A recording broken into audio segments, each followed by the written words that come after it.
Okay, I think I'm here. Only I've got an echo. Took a lot of rebooting. Are we here? Sorry, we're gonna jump right in where we left off and catch up right at the very beginning. I apologize. Wow. Let's see. I'm not here yet. Just one second. We're on stream 9A. Test 1, 2. Okay. I think we're here. I think Greeners. Unfortunately, this. Oh, hang on.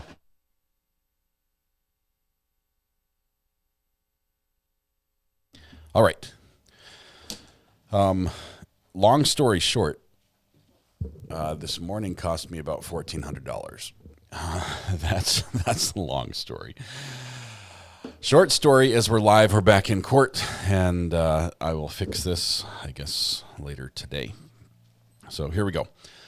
We were getting audio. Everything's set up. That's beautiful. Good morning, okay. We're good back morning. On the record and state. This is actually Benefield 2020 CF 3014. Thank you for your patience as we've gotten started this morning.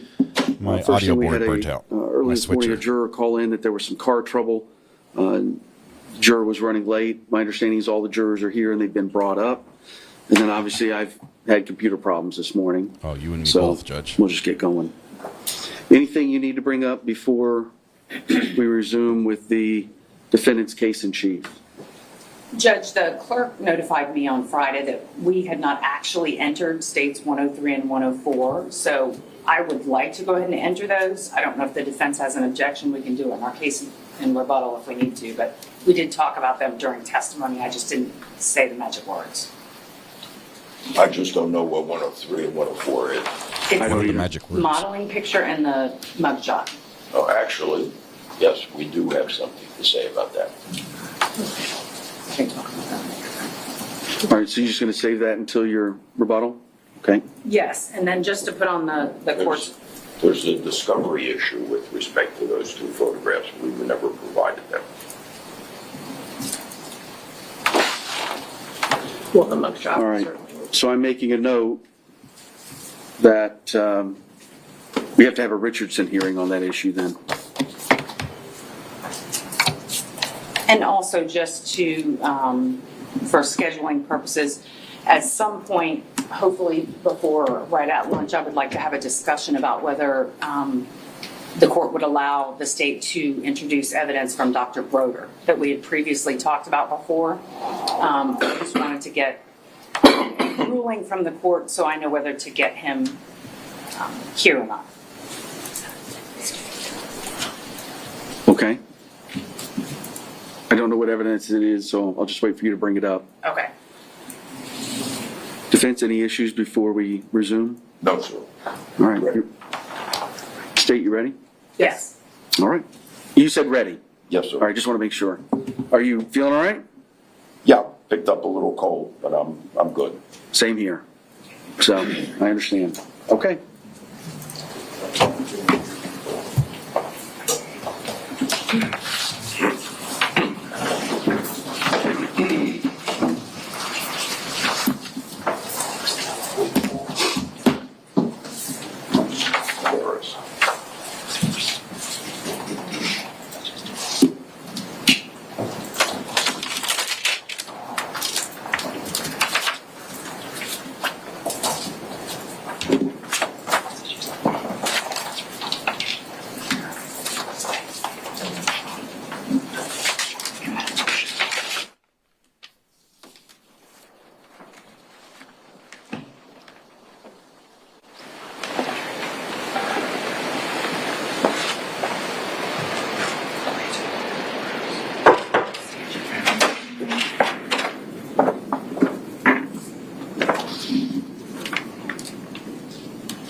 All right, you all can have a seat. Welcome back, everybody. Good morning. I don't know who had car trouble, but I hope everything worked out and you've had time to kind of calm down from that. So we're going to get started. As we left on Friday, the state was presenting its, the defense was presenting its case. I do need to ask you, though, before we get started, because we just had a couple of days off, did anybody discuss the case amongst yourselves in any way? Did anybody discuss the case with anyone outside of this jury? Did anyone do any research or watch any coverage at all about the people, places, things, or legal topics we've heard anything about? No, sir. All right, everybody says no. Mr. Taylor, call your next witness. Thank you, Your Honor. The defense calls Bruce Ferris.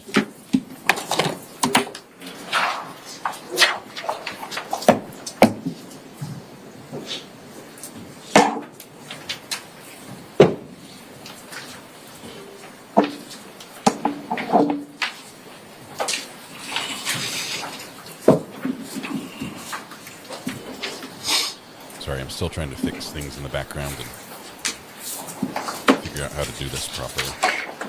Bruce Ferris, he's the one that we had the hearing about the other day. He's a licensed therapist. Duluth model, incoming.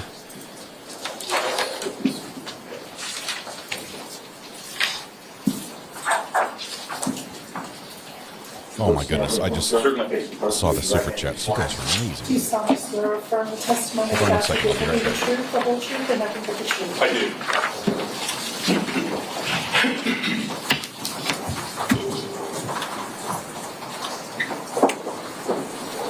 Thank you. Morning, Judge. Morning, sir. My name is Judge White. I'm going to be presiding over this case.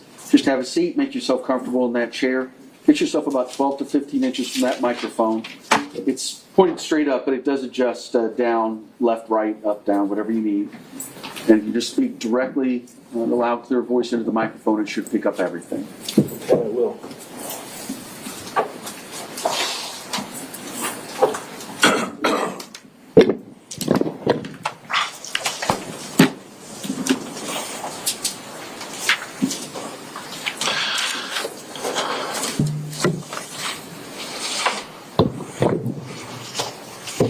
Good morning. Good morning.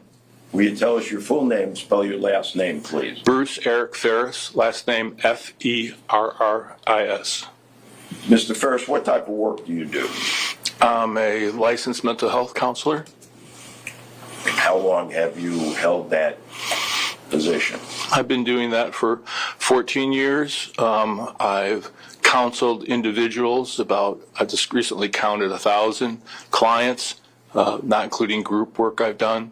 I also am a consultant in domestic violence and testify as an expert court witness in domestic violence. Let's talk about your education for a minute. Okay. Please enlighten us. I have a Bachelor of Science degree in civil engineering. I graduated from the Police Academy in Gainesville, Florida, and I have a master's degree in mental health counseling. And do you have any specialized education or training in a specific field?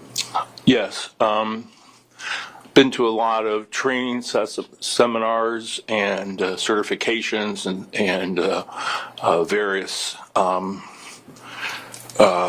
conferences. In my curriculum vitae, I'll call it a CV, my resume. There's about 100 items listed of trainings that I've been to over the years. For what specific field? In domestic violence and mental health and trauma to children and trauma in general. And I could go on, but that's the general focus of all my work. Let's talk about your work experience for a moment. Oh, okay. Tell us about it, please. So as a counselor now, my day is spent seeing individual clients. I specialize, like I mentioned, in domestic violence victimization, both men and women. I also see generalized mental health issues and typical things that a counselor would do, but I have a focus on domestic violence and family problems. I also counsel adolescent boys, most of which are going through the foster care system or adoption or divorce of their parents, etc. All right, and what position did you hold prior to that? I was a police officer in Gainesville, Florida for 20 years. I graduated the police academy in 1993, got sworn in 94, and I retired in 2013. The last 10 years of that career, I was a detective uniquely running, I was the lead detective of what's called the Domestic Violence Unit of the Investigations Bureau at the Gainesville Police Department.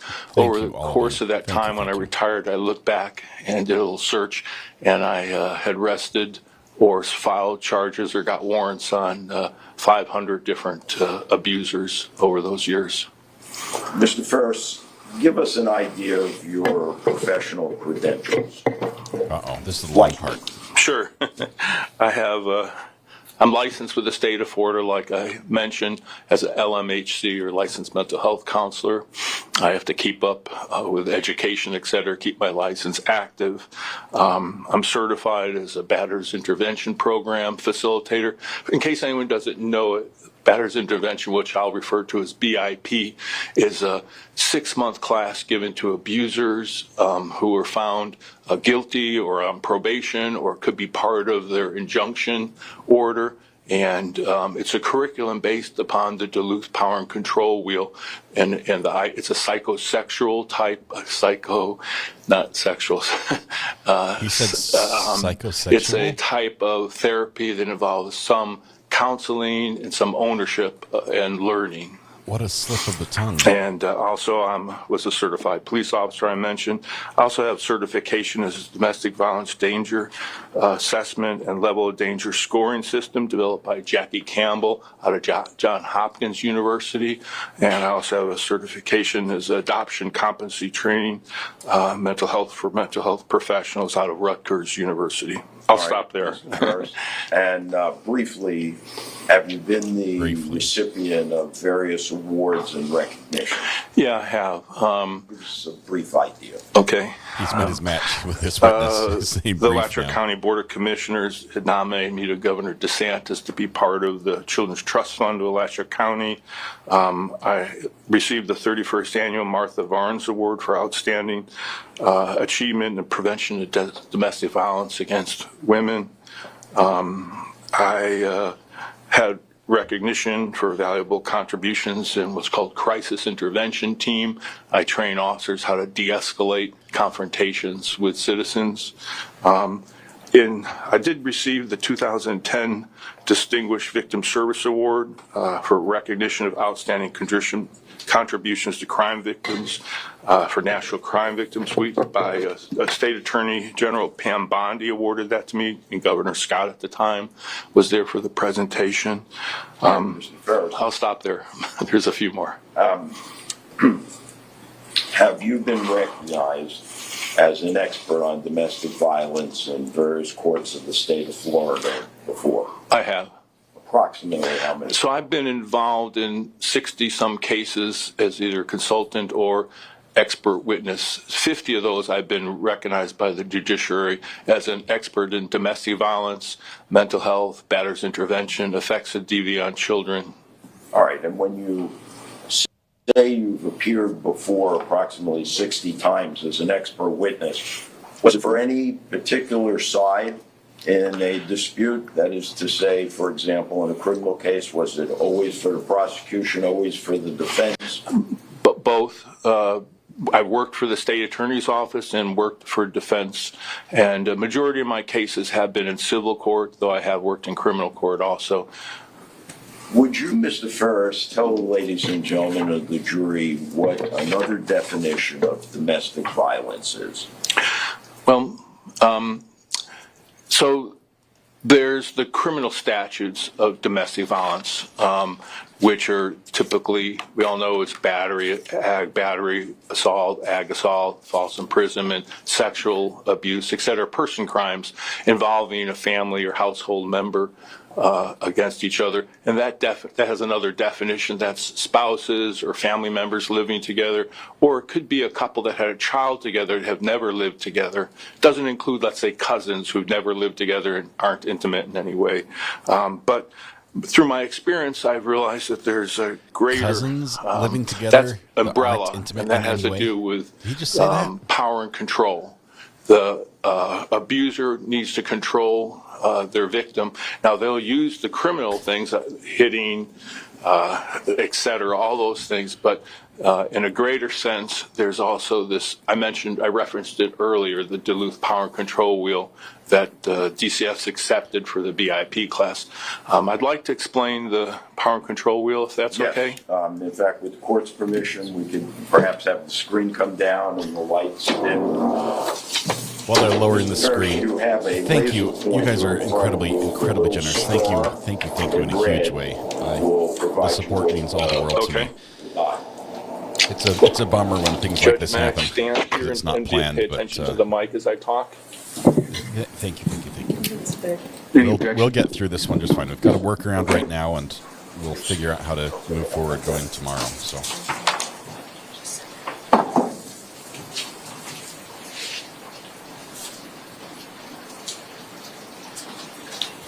So as I mentioned, there's the criminal definition. Was there And a question? Objection. Was there a question? Go ahead with the question. Yes. What is it that's on the screen? right. So what Mr. I'm Ferris? Okay, so- Mr. Ferris, yes, sir, would you please tell us what is on the screen? I will. So Mr. this Ferris. is what's referred to as Mr. the Ferris. Duluth Power and Control Wheel, and This is the so Ferris there's wheel. Or- physical no. violence and sexual violence. Those are the criminal things I talked about, and then there's these power and control aspects. And the nature of the power and control is repetitive. It's a way to get control. So up at, we'll call it 1 o'clock, using intimidation, making her afraid by using looks, actions, gestures, smashing things, destroying her property, abusing pets, and displaying weapons would be an aspect of intimidating your partner, again, to gain control. Using emotional abuse, putting her down, making her feel bad about herself, calling her names, making her think she's crazy, playing mind games, humiliating her, making her feel guilty. Then isolation, controlling what she does, who she sees and talks to, what she reads, where she goes, limiting her outside involvement, using jealousy to justify actions. Then a big one that I see often is minimizing, denying, and blaming, making light of the abuse, not taking her concern seriously, saying abuse didn't happen, making shifting responsibility for the behavior, saying she caused it. Another one is using children, making her feel guilty about the children, using the children to relay messages, using visitation to harass her, threatening to take the children away, male privilege, testing, treating her like a servant, making all the big decisions, acting like the master of the castle, being the one to define men's and women's roles, using economic abuse, preventing her from getting or keeping a job, making her ask for money, giving her an allowance, making her ask for money, not letting her know or have access to family income. And the last one is coercion and threats, making her carrying out threats to do something to hurt her, threatening to leave her, saying that he'll commit suicide, reporting her to the government, making her drop charges, making her do illegal things. The ruling came down before the court provided audio this morning. We went back to the beginning. He allowed I it have in. a couple of questions I'd like to ask you about that wheel that you Sure. demonstrated for us. Is this something that you created? No, this was created by, up in Duluth, Minnesota, there was a domestic violence advocacy group and also researchers, and they looked through police reports, they interviewed victims of domestic violence who come through the shelter, and through a period of time they developed these 8 items and created the power and control wheel. This wheel is used around the country and actually internationally. Like I said, it's the base curriculum for the Batteries and Prevention Program class I talked about, and it's taught quite readily all across America and by use by domestic violence shelters, etc. How long has this wheel, if you will, been in existence? Yeah, probably, I'm guessing 30 years or so, could be a little more. Are there any agencies within the state of Florida that predicate their decisions upon the Duluth Power Wheel. Yeah, the DCF accepted the power control wheel for the curriculum for the VIP class. That's the Florida Department of Children's and Families. They were the ones who were controlling the VIP class when it started up. Also, a lot of federal money, domestic, against women act, things like that have always promoted the power control bill, and also, given out grants and education money. Are the majority of abusers male or female? Majority are male, but there's certainly a percentage that are female. I'd say it's at least 2/3 male at the least. And in my practice, I have male victims. And what about on the other end, the victims of domestic violence? What's the percentage of males and female? So again, there's some different statistics. Somewhere between 2/3 and 3/4 are men, and are men as victims of domestic violence? 2/3 to 3/4 abusers. So that on the other side of that, they're 1/3 to 1 to 25% male victims. And I just got a male victim this past week. Okay, so look. Okay, I'm done. I want to make sure we're clear on this. Sure. You've told us that the percentage of abusers that are male is approximately 2/3, is that correct? At least 2/3. There's some statistics to make it actually higher. Would you tell us, please, what percentage of domestic violence victims are female? Somewhere between 2/3 to 3/4. All right. Now, I want to ask you if you would educate us, Mr. Ferris, about whether or not there are common characteristics that abusers share. And I certainly can do that, Mr. Teller. Can I make one closing statement about the Duluth wheel? And Sure. Power and control. So I think it needs to be said, maybe I didn't say it, that the whole idea of the use of the wheel is to get compliance by the abuser with their victim. So they're looking to control them, and either they use those criminal, the battery, or they use emotional abuse or intimidation, or use different techniques to try to control them. So the victim of domestic violence is placed with wanting to have the least harm to them. So they get into a compliance, I call it an equilibrium type of status mode, where they seek to get along, to go along. They want to poke the bear. They don't want, they believe that this is certainly a danger to be involved with this person, their mate, their spouse, etc. So they comply. And they get this compliance mode, and they can certainly appear to society as nothing's going on, but there actually is, and they're afraid to display that because of the retribution that might happen. So All right, I'll go so on from there. this wheel then is the product, if you will, of the science of domestic violence over the past 30 years. And throughout my entire practice, the thousands of people that I've counseled and even the 500s I've arrested, I see this repetitively to be true. All right. Now, would you please tell us? Oh, I do. Thank you. I need you to make sure you keep your voice up so that Yes, sir. can hear you. Would you now tell us, Mr. Ferris, whether or not there are common characteristics that abusers share?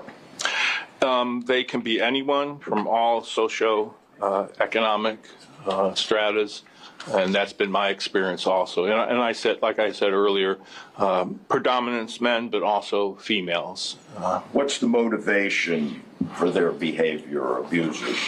They want to control their partners. I find often an ownership type attitude. They want to control them. How do they treat generally pets in the household? Pets. So statistics have shown that abusers abuse pets well above average, more than average citizens would.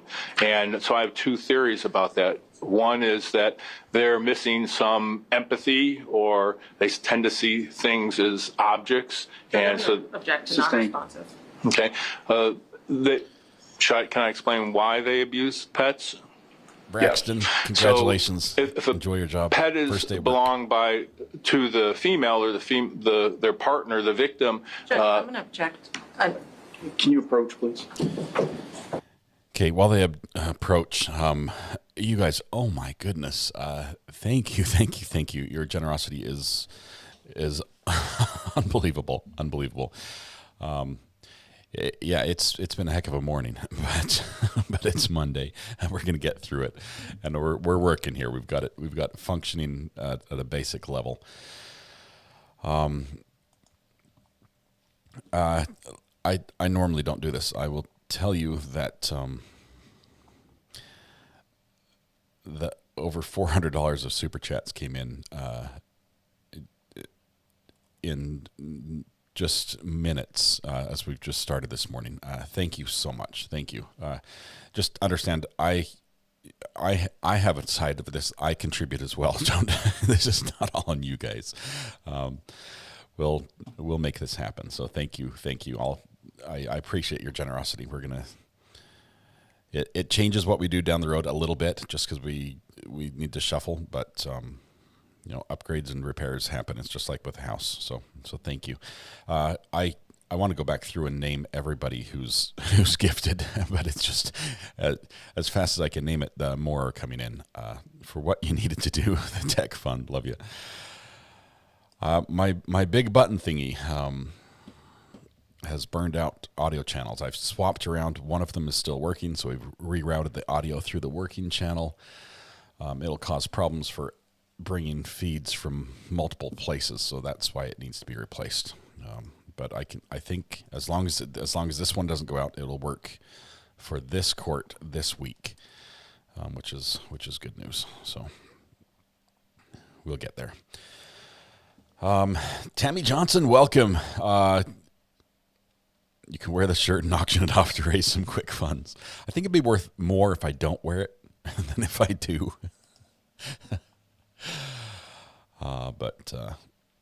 Yeah, during the break when I was trying to go live and I rebooted it, came back up and it still wouldn't run audio through all those channels. I did a quick search and found a long list of people who have owned the machine for about the same length of time that I have, and they were saying, help, the audio stopped working, and there was no solution. It just broke. It just burned out.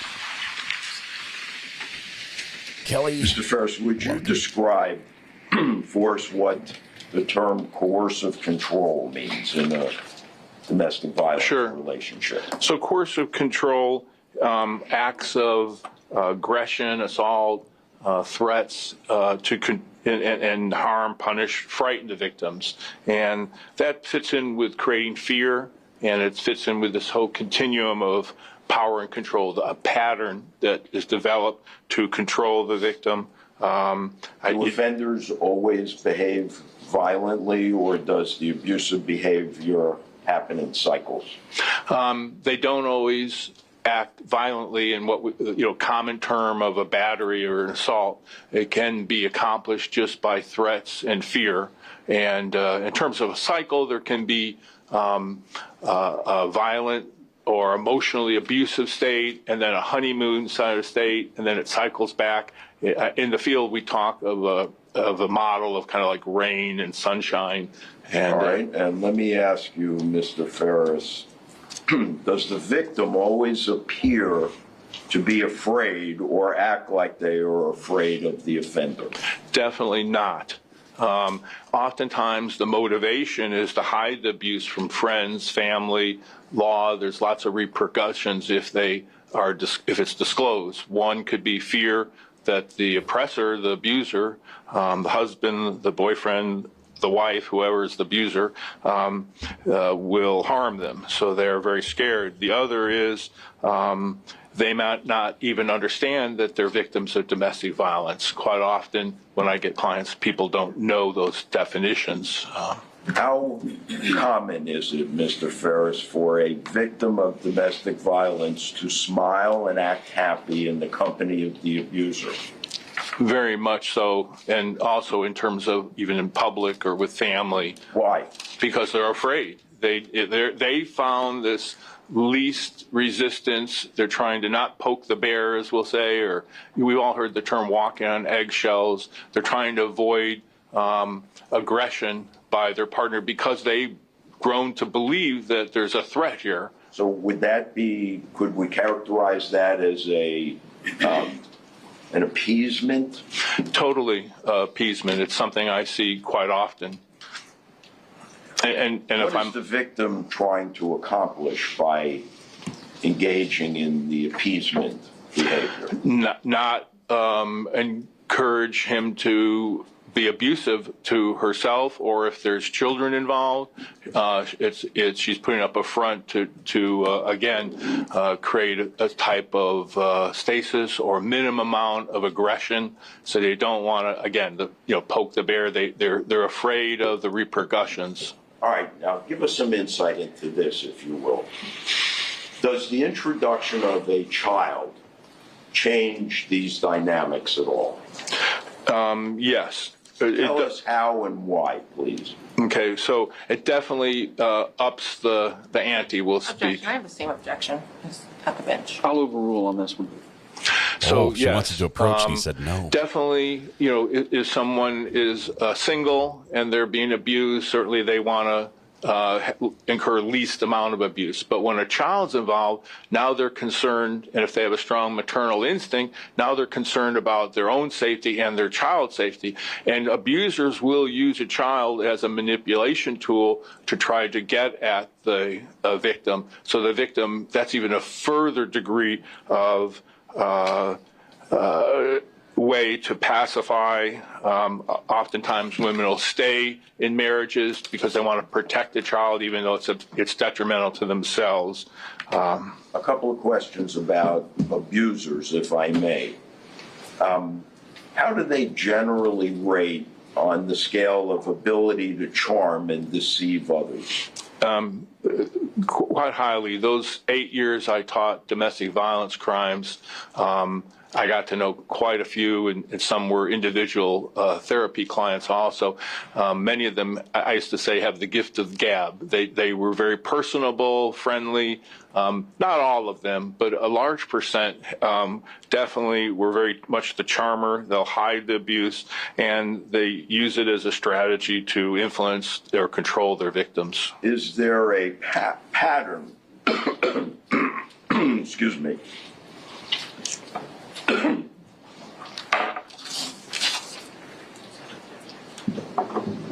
Is there a pattern, Mr. Ferris, of denying, rationalizing, minimizing, or blaming the victim in these relationships? I can say a very high percentage, well, I don't know, over 90% I'd estimate of all my cases involve minimizing, denying, blaming. In fact, on the power and control wheel, I guess it's gone, it's one of the 8 categories is minimizing, denying, and blaming, and it's all a technique. Like she made me hit her. I didn't really do it. It wasn't that bad. They're always trying to minimize and talk their way out of their being abusive. Would you explain to the ladies and gentlemen of the jury, Mr. Ferris, is there a particular time in these relationships when violence is most likely against the victim? Yes. Very much. The most dangerous time statistically is when a woman or a victim of domestic violence is leaving their abuser, and if the abuser is there. There's a high fatality rate, high incident of danger to them. I've been trained in this in my evaluation with John Hopkins' work. This is a really dangerous time. As advocates for domestic violence, we oftentimes have safety plans. Those plans, part of those plans, you never leave. All right.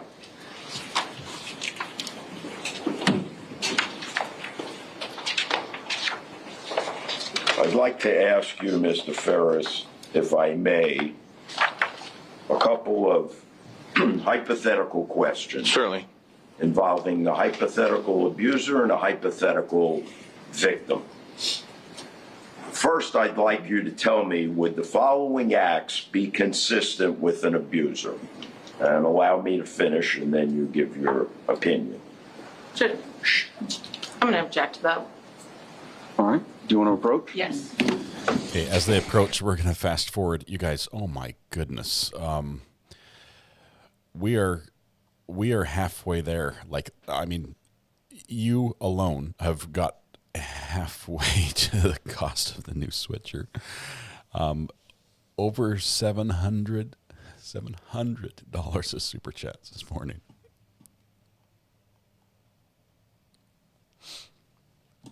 Thank you. We're going to fast forward a little bit because we're a couple minutes behind. Give me just 1 second. There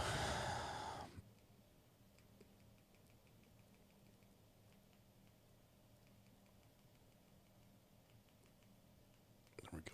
That was a long one. Good thing we fast forwarded. Very hot in here. Eyes are sweaty. So, Mr. Ferris, I'm going to give you a series of hypotheticals, and I'd like you to tell us if it's consistent with abuse. Yes, sir. Shooting a gun in the kitchen of a home in an effort to intimidate the victim to stop speaking.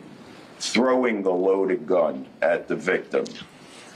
Cruelty to pets. Punching a dog in the face hard enough to knock the dog unconscious. Throwing a cat down the steps, placing a tracker on the victim's car, an illegal tracker, throwing things, breaking things, yelling, screaming, belittling, cursing, humiliating, declaring such statements as rid the earth, being in a murderous mood, kill all the bad people, take them out, being caught at night, peering into windows of the victim's home, violating a no-contact order by sending a package, driving from South Carolina to Florida to be able to follow the victim, suicidal threats if the victim leaves, more than 30 years age difference,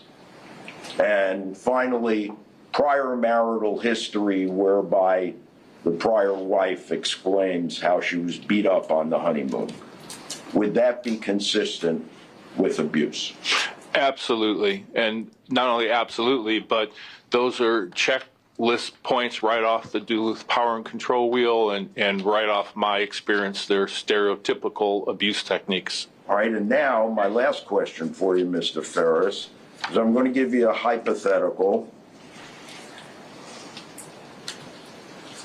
And tell me if this would be consistent with someone who suffers from abuse. Sending texts that are conciliatory with friendly emojis, accompanying the abuser during child time sharing ventures, acting deferential and subservient in joint therapy sessions, but decisively different in individual sessions, fearful of the abuser finding out the victim described him as controlling, manipulative, and abusive, and being exposed to threats, intimidation, pushing, holding down, humiliating, cursing. Would that be consistent with a victim of domestic violence? Without a doubt. These are, again, techniques of compliance, not wanting to poke the bear, walking on eggshells, trying to minimize harm to themselves and their children. They'll put up a front. They don't want anyone to know, and they don't want their abuser to be angry by them disclosing. So, yes. Lastly, one other factor I neglected to mention, would a video of the abuser and the abused at a restaurant with the child and another adult, whereby they are all acting happy, be consistent as well? Well, certainly, if you're asking, they're acting happy, is she still a victim of domestic violence? Definitely, and it also fits with this whole idea of appeasement. We have to remember that the domestic violence comes in layers through the years of events. So one incident... Judge, I'm going to object to non-responsive. Overruled. So that behavior isn't just a spot image right then. What's going on inside her? Why is she acting that way? That's what I would ask clients. That's what we're looking for. And if it's truly a victim of domestic violence, she'll be in this appeasement mode to try to please him and not disclose the abuse to get along sort of description. My final question as it relates in general to domestic violence. Assume, hypothetically, there were several violent or semi-violent acts of domestic violence, and then there was a break in the chain of events for, let's say, as much as a year or two, and then it started up again. Does the victim remember, and is the victim affected by the earlier acts of abuse? Without a doubt. I've got clients who tell me about Sustained. Yeah, just so yes, definitely they don't forget the abuse that's occurred to them. Trauma lasting. Adults remember childhood trauma, let alone something from several years ago. Like I say, layers of impacts of behavior. Thank you very much. No further questions from Mr. Ferry. State, Cross. Thank you, Judge. Guys, I cannot keep up. Good morning, Mr. Ferris. Good morning. Mr. Okay. Oh. I want to ask you give you some examples and ask you if this is consistent with a victim mentality. Sure. Minimizing the abuse. Now you're asking me if the victim would minimize? Yes. Like what I mean by that, and maybe I said it wrong, is like covering or taking blame for the abuse, covering for the abuser, taking blame. Yes. Okay. Making excuses for him. Definitely. Or her, I guess, but not reporting the abuse. Right. Dropping charges if they were filed. Yep. Not standing up for themselves. Yes. And not leaving. Yes. Okay. I'm going to put that wheel back up, and I want to talk to you about the pie sections each. Sure. Okay.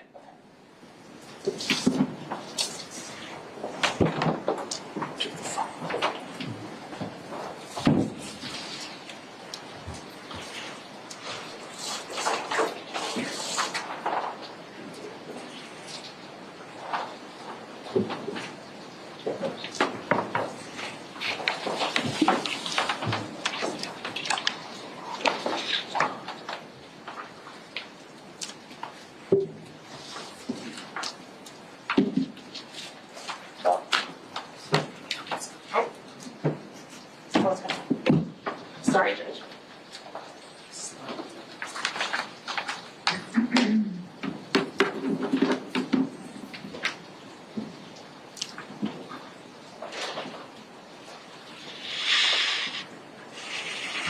You guys, stop. While she's fixing it, and I know you're familiar. And do you have a copy? guys just of bought it? a new I do switcher. too. I went right in front We of me. hit $1,400. And so I want to talk please stop. first Please about stop. Thank you. Thank you. Thank you. the use of intimidation. Would you agree that if somebody, this says making her afraid by using looks, actions, gestures, smashing things, destroying things, her property. We talked about a break. If those things weren't occurring for years, would you, but had allegedly occurred prior to that, would you still consider that part of this dynamic? Yes. If it's been a distance in time? Yeah, I think the distance can be totally irrelevant. And there's a section on here about the economic abuse. Mm-hmm. Would you find that if a hypothetical victim was living on her own for several years, had no monetary dependence on the alleged abuser, and lived in her own home in another state for part of that, and there was no monetary connection, that would not apply to a relationship? Could you restate the question? So if in this wheel, right, hypothetically, when I'm talking just about using economic abuse, right, would you agree, would you say it still applies if the victim was living on her own for several years with family and independently sufficient economically. No financial dependence on the other person. Would you agree with me that economic abuse would not apply to that relationship? From the scenario you give me, it doesn't sound like it would apply. Okay. And for isolation, would you agree that if it's the same facts, living on her own for several years with family, so I know it says isolated from family, I think, living on her own with family and having some periods of no contact for over a year, and then being back in contact, but living separately and having her own cell phone, having her own car, having her own home. Would you agree with me that that's not a situation where there was isolation? Stop, guys. Well, you have to remember, Thank you. under the isolation also comes jealousy and justifying actions. So in terms of isolating, not letting their partner or the victim go to work or see family, in that sense, what you're saying is true. But a component of isolation could also be extreme jealousy, possession, your mind, those sort of things. And I didn't add those facts. You're adding those facts, right? Well, under the power and control world, the last item, I don't know if you actually mentioned it, using jealousy to justify actions. And if that was not a factor, that's not a factor. Then isolation component may not be part of that, component for the scenario we're looking at, the couple we're looking at. And why do you say may not? What part of that would apply? Well, would not be. Okay, thank you. Using the children, if the hypothetical victim had custody of the child and attempted to terminate parental rights, and the hypothetical abuser had to seek court intervention to get the child, Right. would that be a factor in your consideration of whether children were being used? If she had sole control of the child. So you're asking me, if I could just reframe, that the alleged abuser is not he's not using child against their alleged victim, then they're not necessarily guilty of using the children. I'm not asking if it's guilty. I'm just asking if that would apply. We've talked about how these things apply. It may not apply. It would not apply. But I think if I could mention, you're missing the point of the power control wheel. This is about pattern of behavior. I'm not missing it. I'm just asking hypothetical questions. I'm not missing it. How about the using a male privilege? If that hypothetical abuser was not having any control over her big decisions or did not live with her, so was not being the master of the castle, was not treating her like a servant because they lived separately, and was not defining their roles, in fact, was offering to purchase things, get her anything she needed, those kind of things. Would you agree with me if those were the facts of a relationship, male privilege would not apply? No, I wouldn't agree with you. Okay. Can you elaborate? Yeah, the men's roles, and when you say purchasing things, I would want to look into what is that a concept of what the role is. I'm the man, I purchase things, I control things for you, I decide what to get, etc. So that could be a male privilege issue. Okay, and I understand that, and that was a poor fact scenario in mine.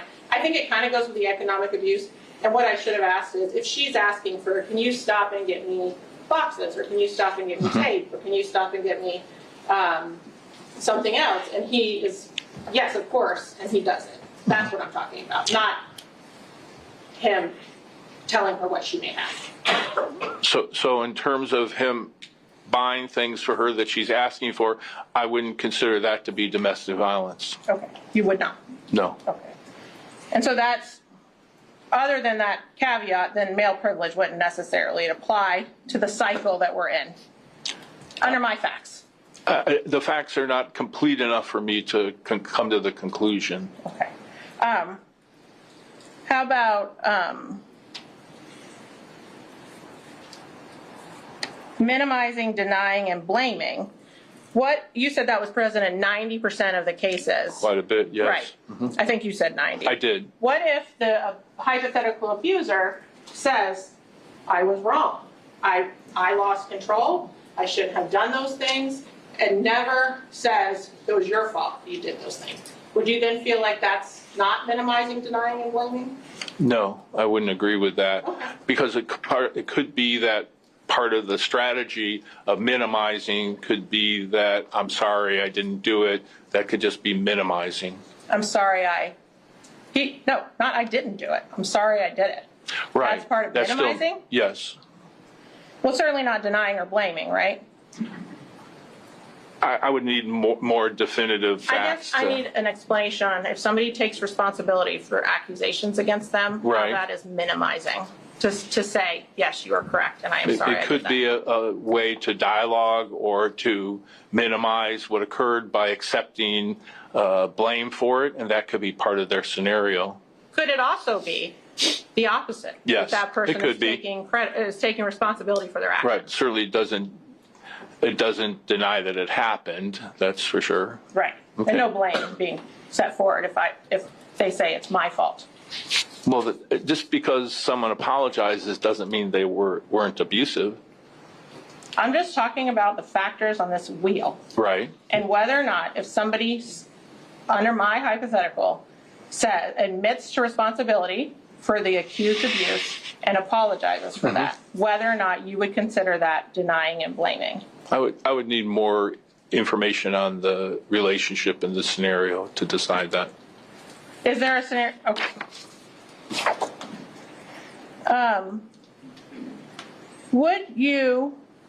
How about using emotional abuse? If there's no accusations of any name calling or telling her what to wear, this hypothetical victim, in fact, she's comfortable enough to wear a sports bra and shorts around him.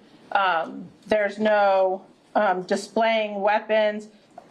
I'm sorry, I'm looking at the wrong one. No evidence in their relationship of playing mind games or humiliating her or making her feel bad about herself. Would you agree with me that that might not be a factor? Well, you gave me a discrete list, but emotional abuse also includes name calling, Okay. putting someone down, affecting them emotionally. I guess, is there a scenario, Mr. Ferris, where you will agree with me that a relationship might not include emotional abuse? Because I don't know how to give you enough factors for you to say, no, it may not. Yeah, I can't help you with that. I'm not asking the questions. Oh, I was asking you one. If there was I a know, scenario. I'm not. You are.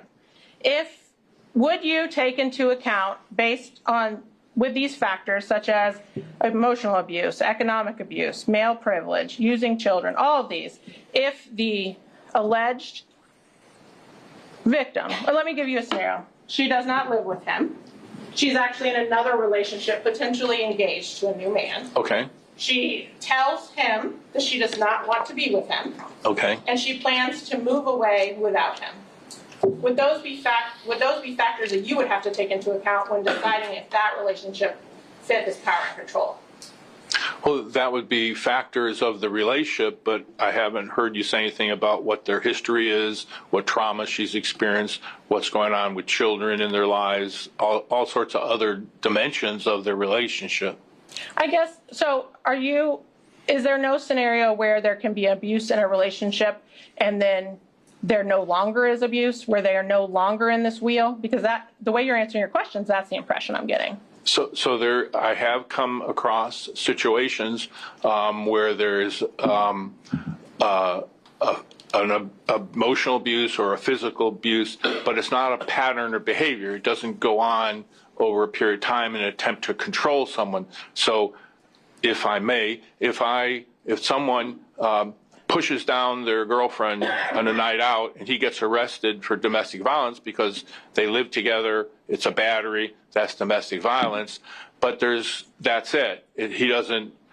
She's not appeasing, she's not put an emotion, the whole power control dynamic isn't happening. That is domestic violence under criminal law, but it isn't domestic violence in the sense of a pattern or behavior to try to get the appeasement or this sort of consensus out of a victim where they're afraid to poke the bear, all the things I've already talked about. So if that answers your question. It didn't. Is it your testimony that once a relationship has these power and control aspects, that is forever, even if there's no continued allegations of abuse for years, no continued allegations of abuse, no continued allegations of emotional abuse, never any allegations of sexual abuse. The parties are living apart. They're independently, I keep saying independently wealthy, that's not what I mean. Independent, economically independent. They are, the female is telling him she doesn't want to be with him and has moved on to a new relationship. Is there no scenario, in your opinion, where people can get off this power and control wheel, even if they were on it at some point in their relationship? I think it's possible, but it's not likely, and it's not the typical thing that I see. Usually there's still a dynamic of emotional abuse. So even under my facts, Yes. with no allegations of Yes. no allegations of emotional abuse in years, No. it's your opinion that not good enough. They're still on this power and Well, control. all I can speak from my critical learning and studying this, and also my practice. And I have custody issue couples where they're domestic violence, and 10 years later there's still abuse taking place, even though they're remarried and don't live together. So by example, I see continued abuse. Could there be a couple that don't? I'll say it's possible. Thank you. I don't have anything else. Redirect. Nothing further, Your Honor. Can this witness be released? Yes, sir. Yes. Sir, you are released from your subpoena. You're free to go. Thank you for all your help. You guys, please stop with the super chats. I only need one new switcher. I don't need two. Thank you. When we get a second, I want to talk just a bit to you guys about why I'm crying. But thank you.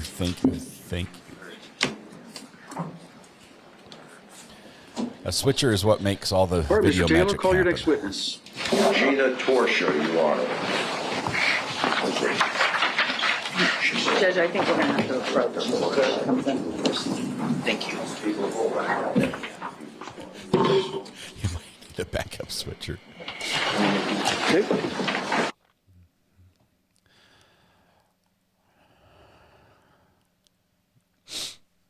Got a quiet moment here just for a second. Let me pause this.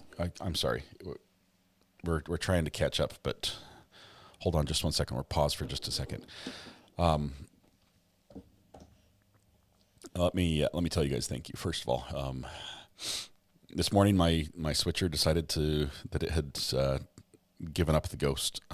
It's limping right now with one channel with audio, and we've rerouted everything to use that channel. As long as it stays that way, we can get through this week. It is. Who's this guy? Hang on. Is this a prank call? Call from Nosy Rosie. Nope, not a prank call. Nosy Rosie, we got to be quick because we're paused on court. I know that I always talk about our equipment, our little goodies that come in the mail, and when they break down, we have to fix our equipment. We love you. Thank you. Thank you, Nosy Rosie. I appreciate it. Have a great day. You too. Bye. Bye. You guys, the equipment, it is $1,400 for the switcher. That's the one that we had. It's this little thing right here with all the buttons. I wish the buttons worked now, but they're not. I don't want to touch anything because I don't want to break what we. You guys it is 10:30. We've been going for less than 2 hours, and you've donated more than enough for me to buy a new switcher and replace this piece of equipment, even enough to possibly upgrade to the newer switcher, which is even better. I can't thank you enough. Part of the reason that affected me so much is the messages that came across, not just in support of me, but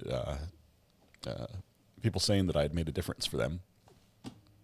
And it's hard to see from this side, but thank you for sharing that, for letting me know that that I've become a part of your life and made things better or got you through hard times or something like that. So I appreciate that. We're going to pick up where we left off now. Appreciate every one of you. Thank you. I do apologize. I have missed some super chats. I know I've missed some super chats. They've scrolled so fast that I can't get them all.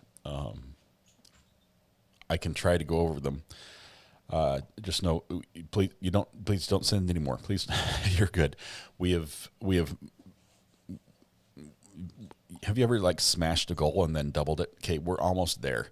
So please don't. We're over $2,000 in super chats. We only needed $1,400. This is stop is what I'm saying. Please stop. I appreciate that. We're there. So goal, mission accomplished. I need to hang a banner up. Thank you. Turn off gifting on the channel. Gonna catch up here. Sorry. Let's see. There's a sidebar.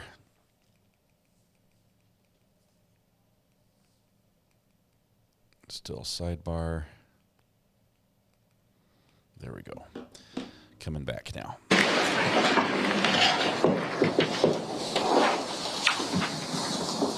Defense calls Gina Torsa. Gina Torsa is the next name. I don't know.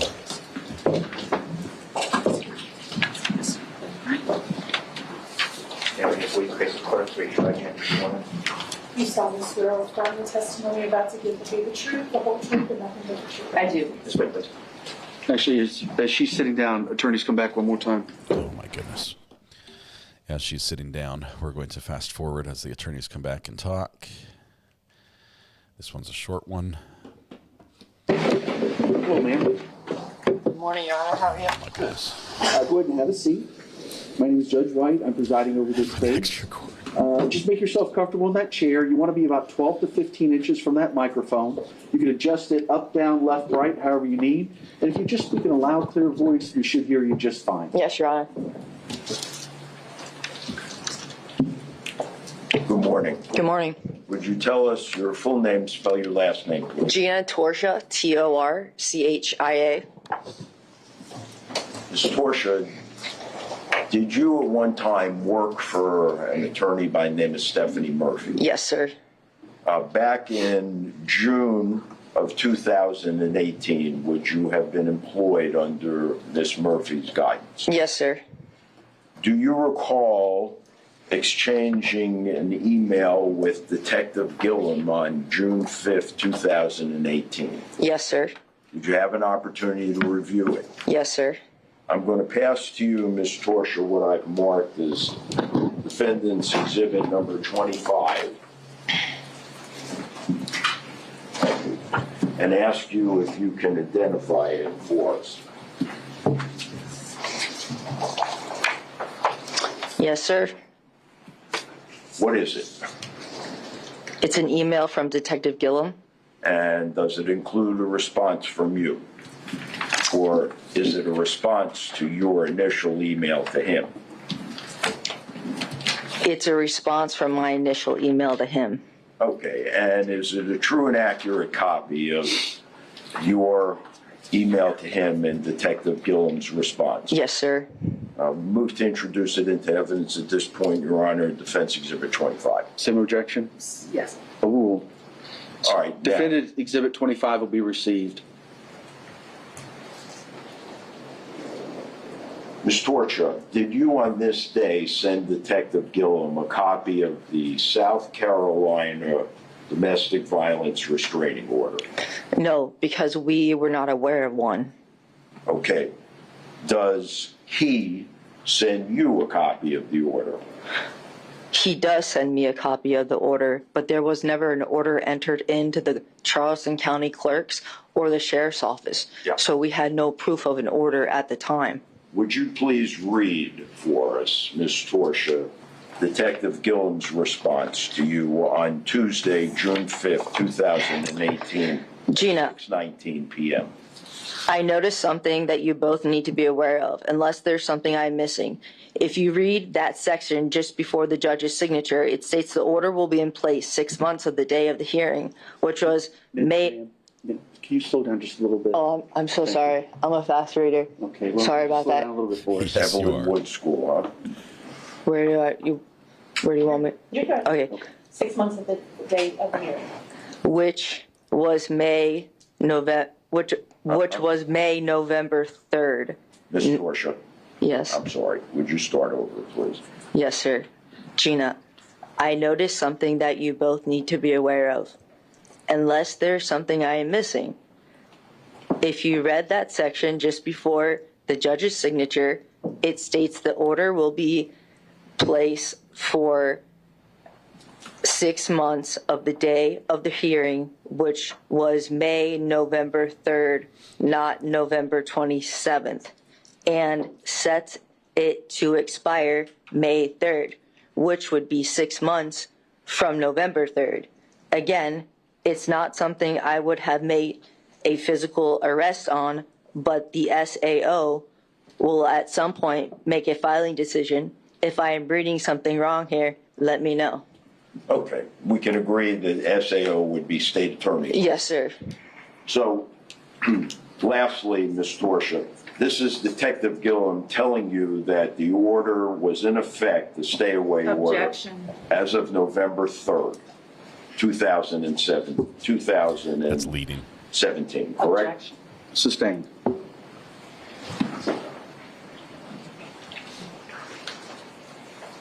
This is Detective Gillum explaining to you. Objection asked and answered. She read the email. Sustained. Just a moment, Your Honor.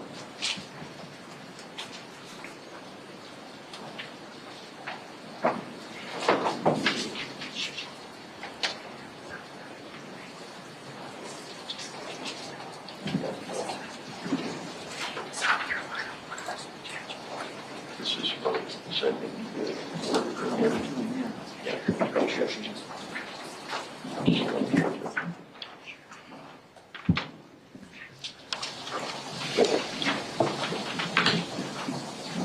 Ms. Torsa, let me pass you what I've marked as Defendant's Exhibit 26. Can I see it, please? Can I see it?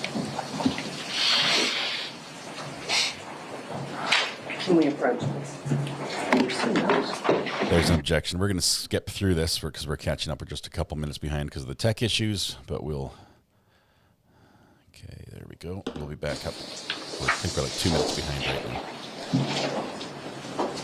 So, Ms. Torsa, let me pass this to you. I want to see if this refreshes your recollection as to whether or not you sent a copy of the South Carolina order to Detective Gillum. Yes, sir.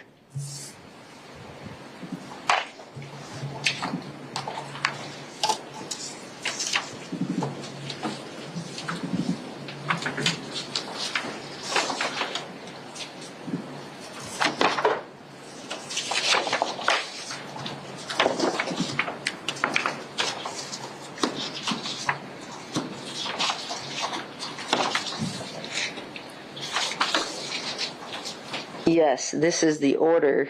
Yeah, without referring to it, my question is only, did you, in fact, now that your recollection has been refreshed, send a copy of the order to Detective Gillum? Yes, sir. And then he responds to you a couple hours later with the email that was introduced. Yes, and there's also No further questions, Your Honor. Thank you, Ms. Torsa. Any cross? Oh, cuts her off. It's his witness, and he cut her off. And there's also a. Can you finish your answer, please? Yes. There's also a predicament where Detective Gillum, there was no order entered in to the clerk system in Charleston, and there was no order entered into the Charleston Sheriff's Office. So he had no bounds to make an arrest just based on this when it wasn't entered. Sustained. Ask to further questions. disregard, Your Honor. Move to This is the strike. jury. Testimony regarding an opinion's witness about violation of criminal law is inappropriate, and you should disregard those last comments. Oh, God. Anything No further else? questions. Thank you. That's sufficient. Thank you, Judge. Redirect? No. Can the witness be released? Yes. Yes. Thank you, Your Honor. Thank you, ma'am. You're released from your subpoena. Would you like to? Okay. Thank you. I have to admit, I didn't get a lot from that witness. You guys had me a little bit distracted. I will say that the Bruce Ferris, when he went first, I think part of what he did in sharing all those different ways that abuse can occur and saying this is all the same, I wonder if we could publish the exhibit. all part of the wheel, might be attempting to get members of the jury who are predominantly female to relate to one part of this, because most people, sadly, have experienced some sort of abuse like this, and maybe that's an effort to reach them and get them on that side and understand that it's all abuse.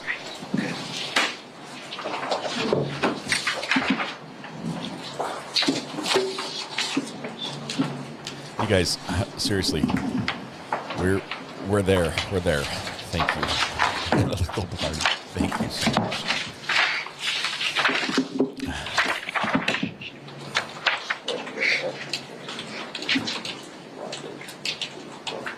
Love the spicy maple bourbon pickles. Changed my life, at least my diet a little bit.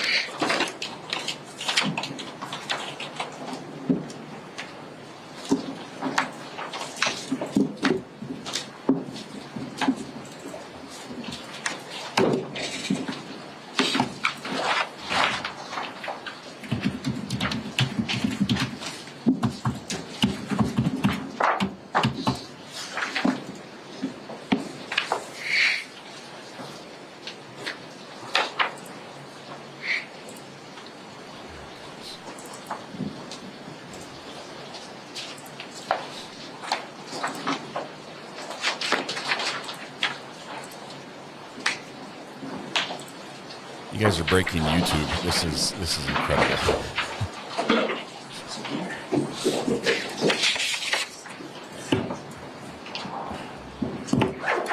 You wanted Poker Saturday.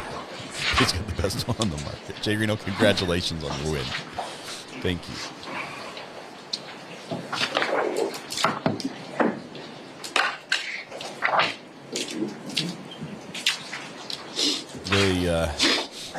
YouTube pays out the 21st of the following month. So it's about 3 weeks out. We're going to figure out what to do.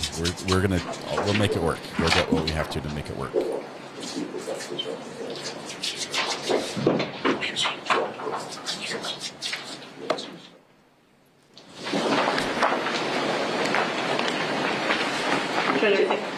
I think we're going to have to approach. Okay, well, let's go.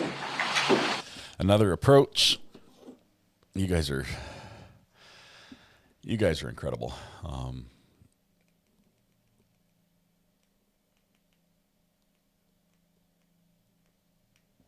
Okay, let's see how this one ends. It looks like we might get a little bit of a proffer here. All right, members of the jury, I think it's a great time for our mid-morning break. So I'm going to sit you out. Give about 10 minutes or so. Feel free to use the facilities. You can use your phones if you need to send or receive text messages, emails, phone calls, anything like that. Please don't begin any sort of deliberations or discussions amongst yourselves about the case. Don't discuss the case with anybody outside the jury. And don't do any research on the people, places, things, or legal topics we've heard anything about. And 10 minutes, 15 minutes, because I also want to give everybody else a break as well. We'll be caught up here after this break.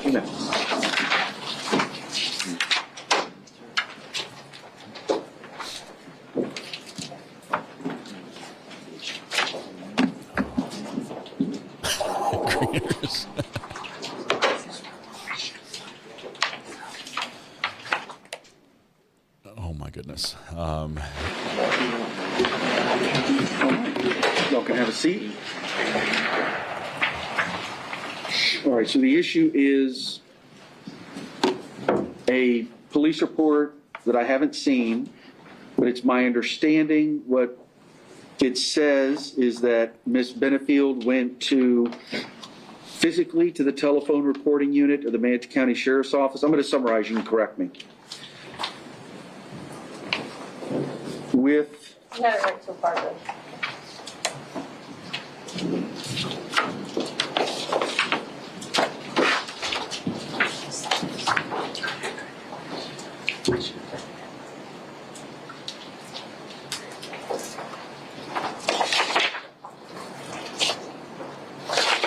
All right, so this isn't marked.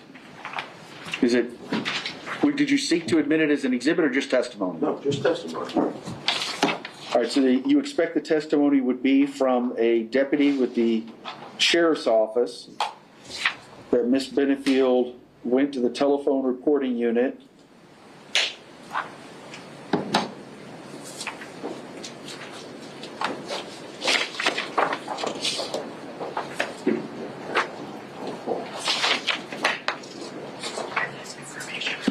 on December 6, 2019.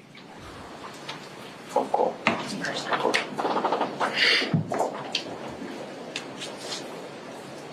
That Miss Benefield wanted to document the fact that her estranged husband admitted in a text message that he placed a tracking device on her vehicle in the past. That she has observed him driving behind her on multiple occasions, which concerns her. And she wanted this information documented.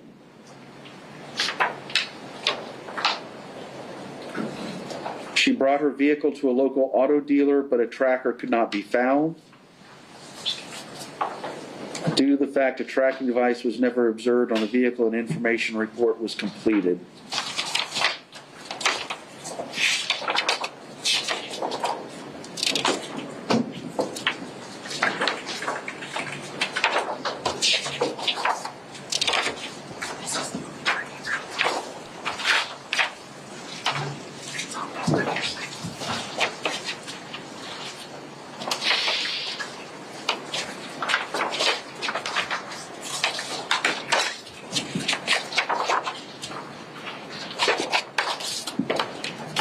All right, any objection?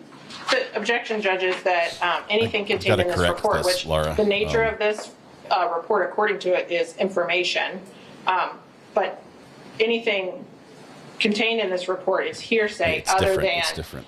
that Ms. Benefield physically appeared at TRU on December 6, 2019, because everything that Mr. Deputy Lindsay wrote down was told to him by Ms. Benefield. And so the state would object to his being able to testify to anything other than she appeared at TRU on that date, which seems irrelevant, if you remember. Proponent, defense? Yes, so it clearly goes to her state of mind at the time, and it also corroborates her defense. I don't want the wrong one out there. I don't normally give that out, but I don't want the wrong one out there. Read it. I'm going to ask him if he took a report from Miss Benefield, what the date was, and whether or not it was her reporting about a tracker being placed on her vehicle. That's all. And that's hearsay, in the state's opinion, Judge, because it's self-serving hearsay at this point. It's actually hearsay within hearsay, I think. Nested hearsay, That Russian she doll wrote something hearsay. and asking him what he wrote in a report about somebody else told him, but it's at least one level. All right, thank you both very much. The purported reason for the introduction of this testimony, according to the defense, is to show the defendant's state of mind and that it corroborates her defense. Both of those sound to me like the introduction of this report to the sheriff's office regarding a tracker is being offered for the truth of the matter asserted that a tracker was placed. That would obviously make this hearsay. It's the introduction of an out-of-court statement to prove the truth of the matter asserted. That being that a tracker was placed on her vehicle, thereby corroborating the testimony that has already been provided. My notes are that it's already been testified to that the tracker was placed on the defendant's vehicle. And my notes are that she testified, or it's been established, that the victim in this particular case admitted that he placed it on her vehicle. Yes. So that's already in, and I think I said this the other day, and it bears repeating.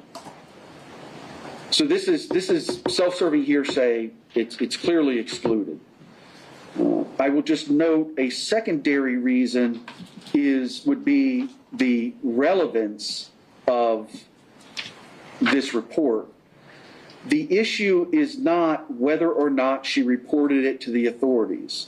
The issue is not whether it's true or it's not true. The case law is very clear on this. It's not relevant whether law enforcement believed her or didn't believe her.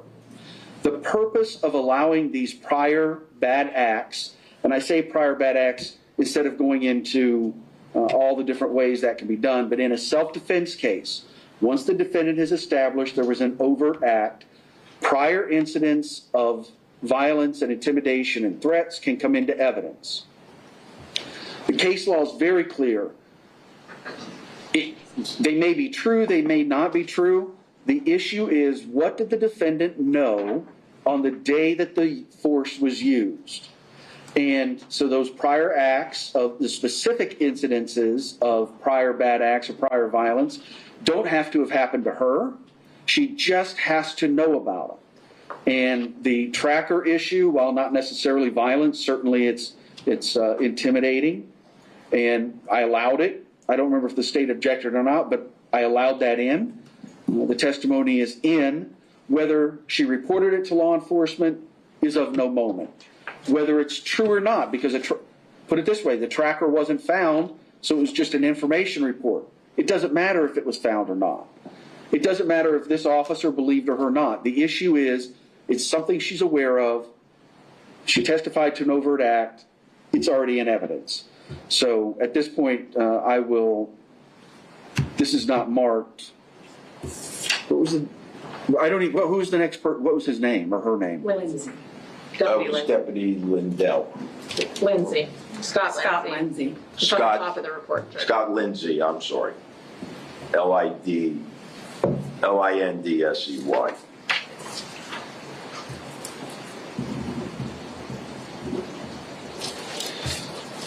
So, I mean, you could call him, but the substance of her walking in, him taking a report, again, none of that is relevant to the issue of her knowledge of prior incidents. That's all I was calling him for, so, yeah. All right, I do want to give you all a break, though. I know we started at 9. It's about 10:30. I think it's reasonable to go ahead and take a break. So why don't you guys take 10 minutes? Thank you, Judge. All right, we're going to catch up. 10 minutes. We're going to catch up during this 10-minute break. I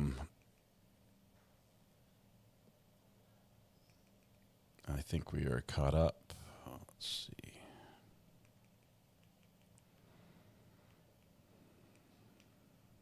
Your next witness.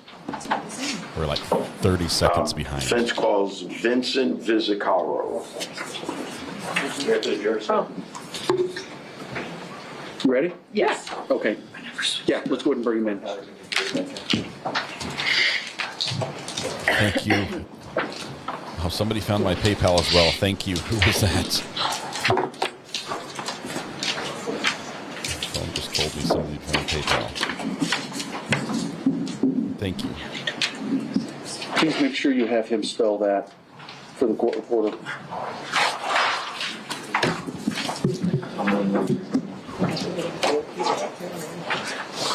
It's just like it sounds. Katrina, thank you very much.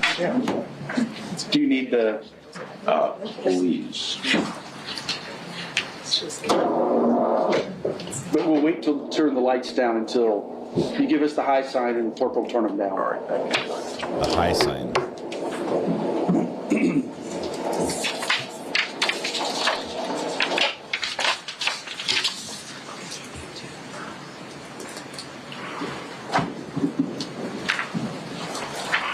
I do have a Venmo. It's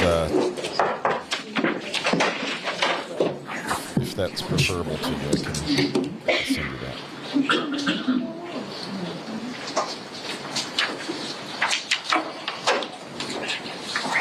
Let me put my Venmo in here. Just, I don't know if somebody can save this. All right, y'all can have a seat. Welcome back, everybody.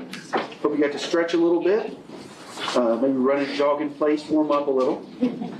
So we've got the defense going to call their next witness, but before we do that, I did want to ask that anybody begin deliberations amongst yourself, speak with anybody outside the jury about the case, or do any research on those topics we've talked about. Everybody says no. Mr. Taylor, call your next witness, please. Thank you. Vincent Visicaro.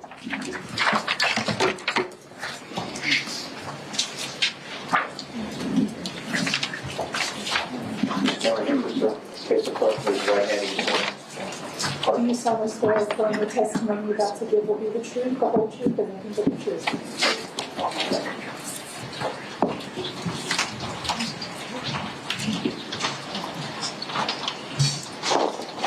Hello, sir. As the deputy said, just make yourself comfortable in that chair. My name is Judge White. I'm going to be presiding over the case.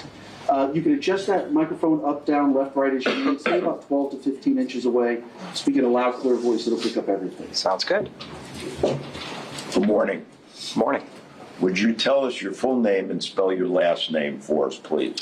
Vincent Visicaro, Vizzccaro. All right, Mr. Visicaro, I'd like you to try to keep your voice up if you could. Will do. What do you do for a living, sir? I'm in real estate. And where are you a realtor? Lakewood Ranch, Bradenton, and Sarasota areas. Do you have any particular specialty? Residential homes in Lakewood Ranch. How long have you been doing that? About 8 years now. I want to ask you whether or not back in 2018 you had occasion to deal with an individual by the name of Douglas Benefield. Yes, I did. Would you tell us the circumstances under which that relationship took place? Yes, he contacted me looking for a home. Hearsay. I'll overrule at this point. Thank you, Judge. Contacted you looking for a home? Looking for a home he was trying to acquire through a business that he said he owned in Lakewood Ranch. All right. And back in 2018, Mr. Visicaro, did you use emails to communicate with him? I did. And did he communicate with you in the same fashion? Yes, he did. Were emails back then a normal and customary part of your business? Very much so, yes. Did you preserve the emails as they related to each client's files? I do that, yes. And were the emails under your care and custody? Yes. Mr. Visicaro, I'm going to pass to you what we've marked as defense exhibit number 27. Can we approach, Jen? Yes.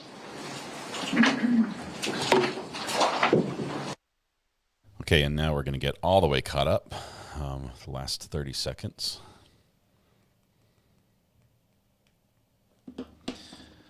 Just like that, we're back.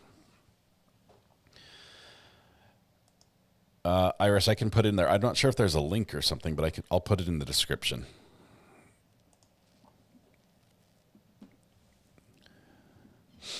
But just know we've reached the goal. I need zero more. We're going to replace the switcher, and you guys funded the entire thing. So I'm not sure where this guy's going. A real estate agent has some sort of connection here. Let's see.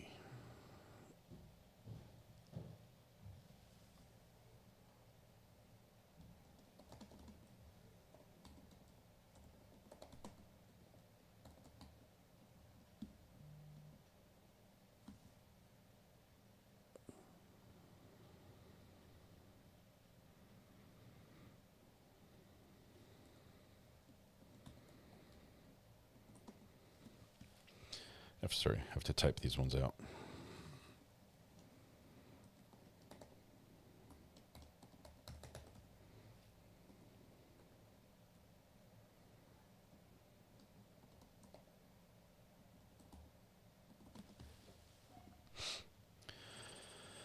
So now we get to go shopping for a switcher. I do need a few minutes to resolve a legal issue. That's my responsibility. So if you could, close up your notes and leave them there on your chair. and I'm going to excuse you back into the jury room for a couple of minutes. I will get you back out here as soon as I can. Don't begin deliberations, don't talk with anybody outside the jury, and no research on any of the issues. Thank you.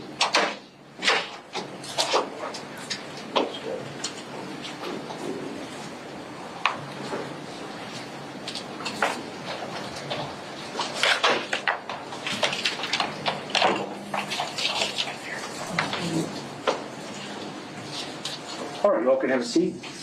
Mr. Visicaro, what I'm going to do is at this moment, I need to do some research and speak with the attorneys. Okay. So I'm going to excuse you to the hallway. There's a thing called the rule of sequestration that has been requested by both parties. Mm-hmm. And that means that you cannot discuss your testimony or the questions asked of you with anyone else. You can't discuss other witnesses' testimony or what questions they were asked or what testimony they gave while hearing court, or do any research on the case, watch it, or anything else. Understood. All right, we'll call you back as soon as we can. Okay, thank you. Thank you. Okay, I put them in the description of the video, guys. Thank you, thank you, thank you. No more is needed, just for the record. No more is needed. We are there.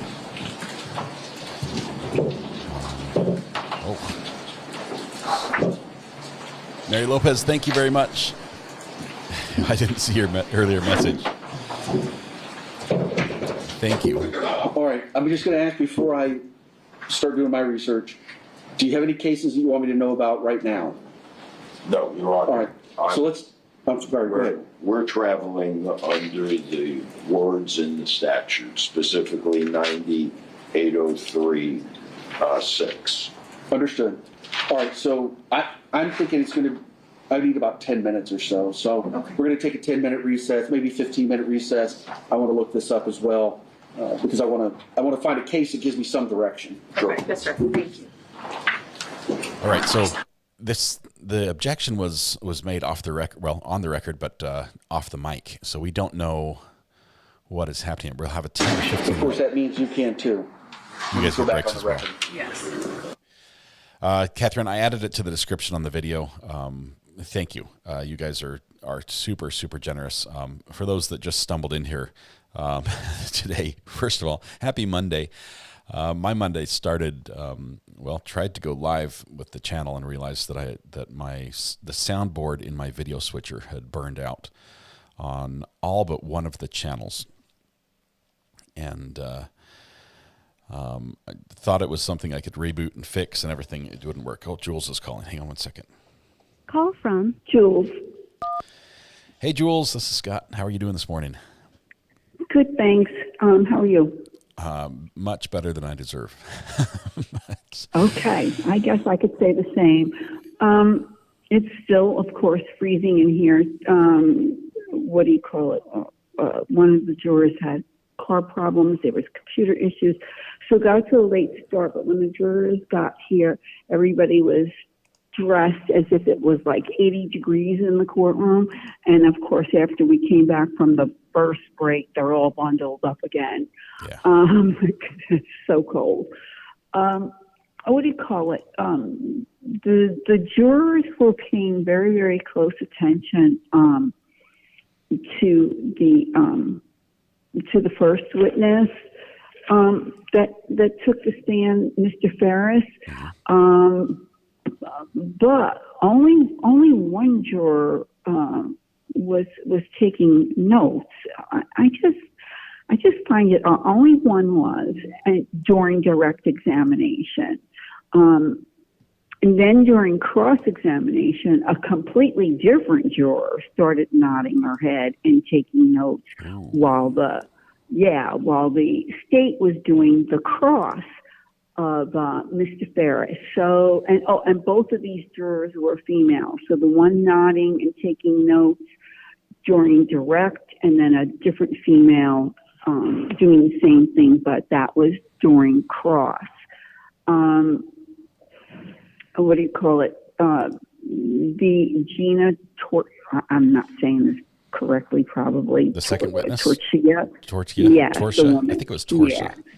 Yeah, Torsa. You know, again, she, you know.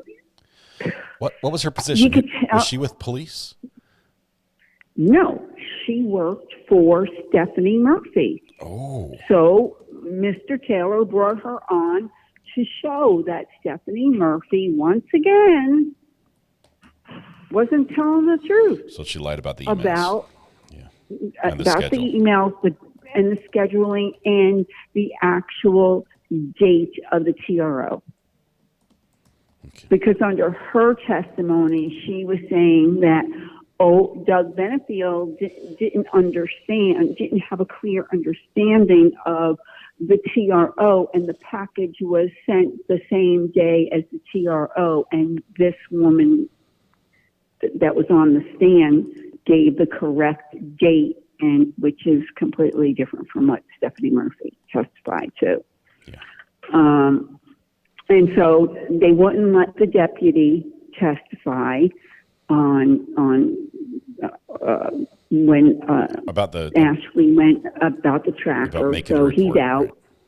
Yeah, so that's out. And now the realtor, this is the realtor from Lakewood Ranch, and I told you that I had, 2 weekends ago, drove over there. It's a gated community. We need a code to get in. So I would imagine that is going to be part of this testimony, but apparently it has to do with Doug. Eva Benefield and Tommy Benefield are. Oops, I just lost your audio. Hold on 1 second. Them today. They're all in good spirits. On the prosecution side, that's pretty much full. But it seems everybody's in good spirits on the prosecution side. I noticed some differences in, I don't know how to say it. The defense side seems a little more subdued today. I don't know if that means anything or what. It's interesting. I mean, we're nearing the end of the case, so it's.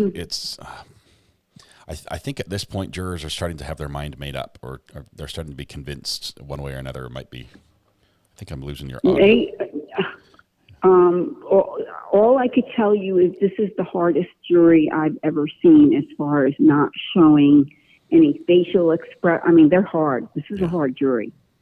Yeah. But anyway, have a great day. I will talk to you later. Thank you. Bye-bye. You're welcome. Bye-bye. That's Jules, our court watcher, down there in Manatee County in the courtroom. Let's see.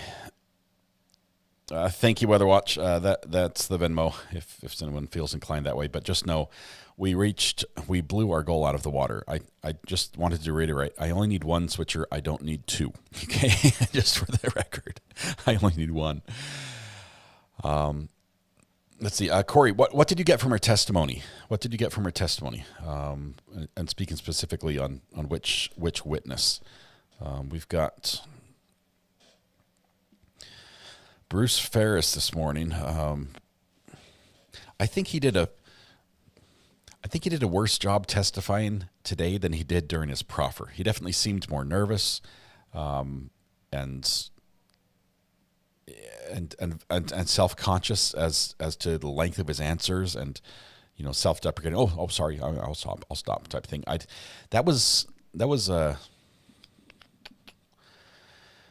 It was interesting. I think he was trying to hold up a big umbrella and make the jury feel like they were under the same umbrella as Ashley, and it just was everything is abuse, and it all adds up. I'm not sure how effective that was.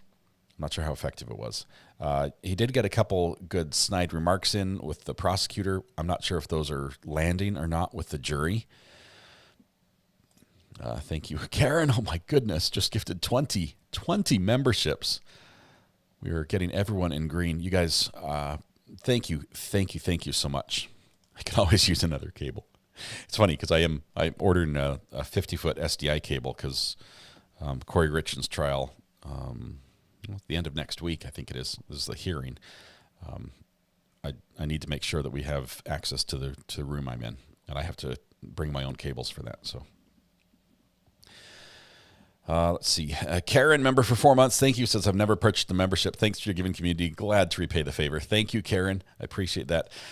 Britt Bottoms upgraded membership to jury. Padded seat for Britt Bottoms. That's awesome. Thank you. Thank you so much. The memberships are still flying out the door here. Murphy knew exactly the dates he was talking about.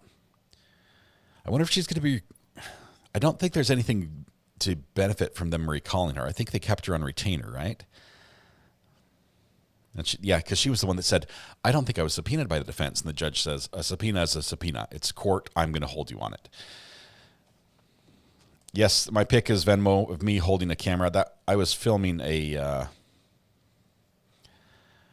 guess you could call it an old-time Western reenactment at the time. So even though I was not on camera and I'm holding a big modern camera, I sort of had to blend in a little bit. So I'm wearing like a hat. We're up in the deserts of Wyoming. That was a crazy, crazy video. We shot 21 hours of video, which I had to edit, which usually editing video is like a 4-to-1 ratio. So it was nearly 100 hours of just editing the video to get it in and then cutting it down. It was nuts. Because back then you had to import it at actual speed. So I had to play it back normally and then go back and watch it. And yeah, it was nuts. Let's see. You missed this. I got a memberversary. Yes, Golly May, you did. Congratulations. 15 months. Wouldn't be the same without you here. Thank you. Do we miss any objections on the counter? I think we got most of them. I might have had one or two that were missed. If you guys saw that I missed one, I saw a couple people saying, chat, hey, you missed an objection, and I counted that one, so we should be up to date.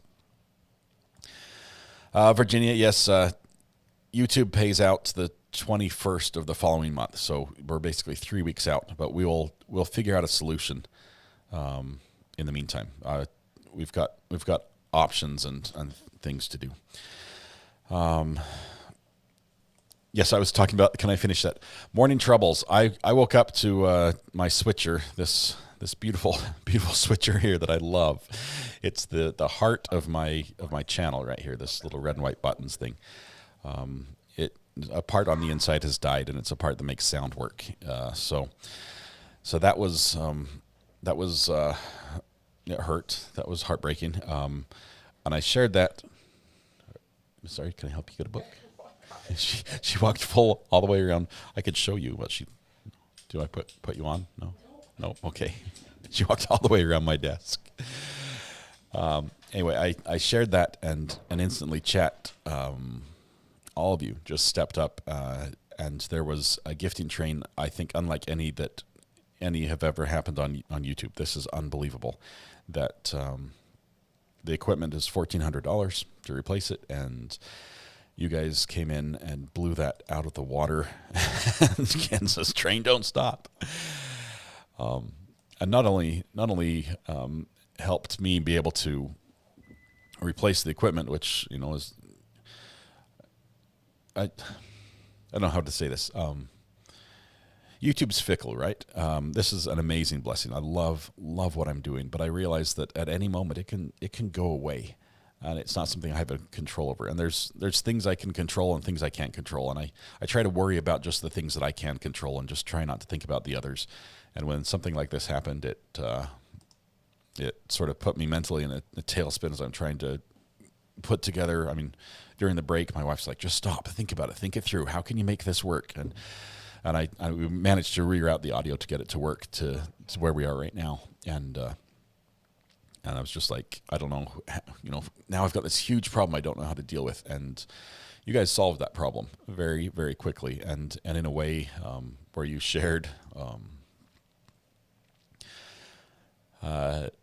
lot of feelings about what the channel's done for you.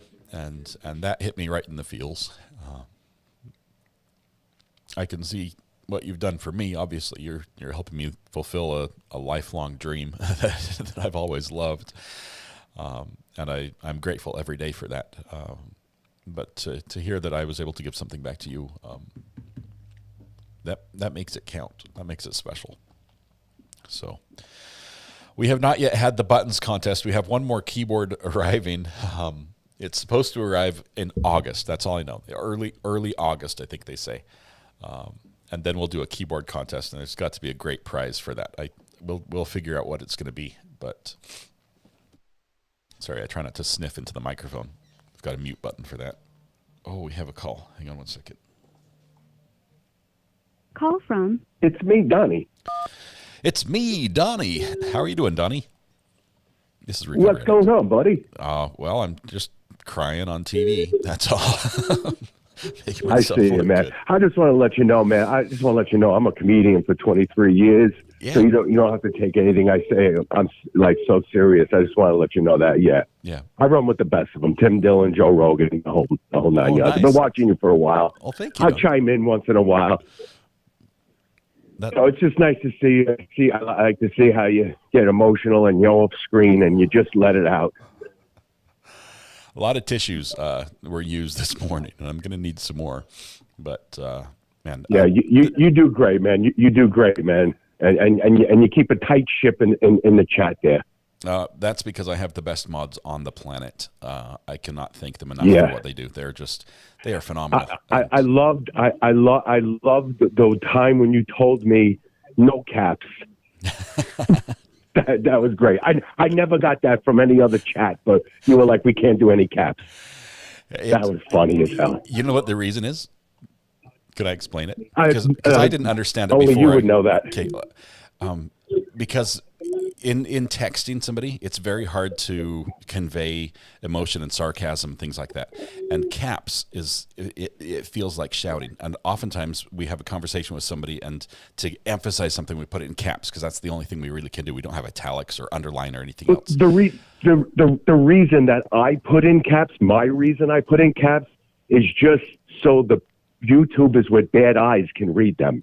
Yeah, I feel so bad, but it takes up more space and makes the chat go faster. But yeah, I appreciate you working with us on that one, Donnie. But thank you. Oh yeah, no doubt. Listen, you have a good day. I know you're busy. I got a 2-year running around breaking things, but you have a fantastic microphone. Are you connecting through a soundboard, or is this a phone? No, I just have a really expensive phone. Okay, that's a nice phone. And I'm from New York, so I got a loud voice, very annoying loud voice. It sounds great. Donnie, thank you very much. Good to talk to you, my friend. Appreciate it. You go. Keep it going. Let's make it rain. Make it rain for them. Keep the money pouring in. We're good. Thank you, Donnie.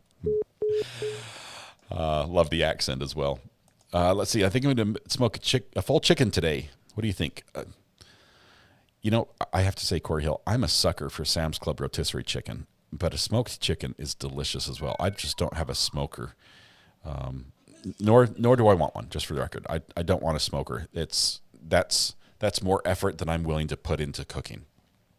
So, Virginia, I don't know how many witnesses are left for the defense. Did someone say more tissues? I think. Are you guys ready to go my back kids on the record? brought a box. I'm good. Yes. Yeah. Printing something. All right, the objection is hearsay. Any other objections?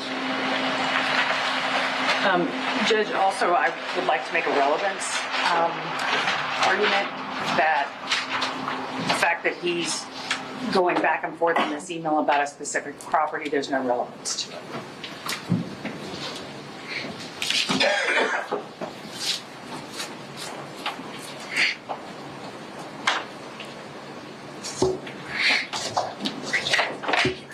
All right, proponent, go ahead, sir. Well, I think it's admissible, one, as a business record, which we've already qualified. Business records traditionally contain hearsay, and under the statute, Your Honor, specifically subsection C, we got this email from the state.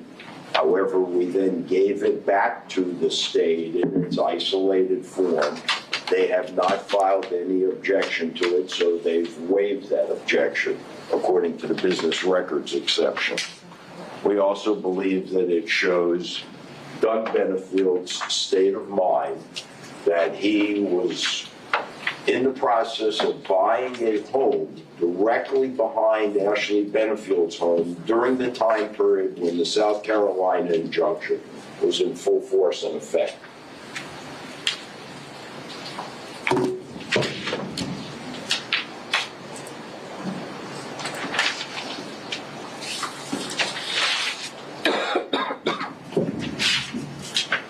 Anything else, sir? No, sir. State? Judge, I found a case I would like to put on the record, Thomas v. State, 993 Southern 2nd, 105 from 2008. It is specifically addressing an email that was put in as a business record. I didn't have long to read this, but it was an email that was sent to an apartment complex manager of some sort, and it appears as though it was not qualifying as a business record, and additionally, the hearsay within the email was not admissible. There is a yellow flag, and I'm trying to look at it now.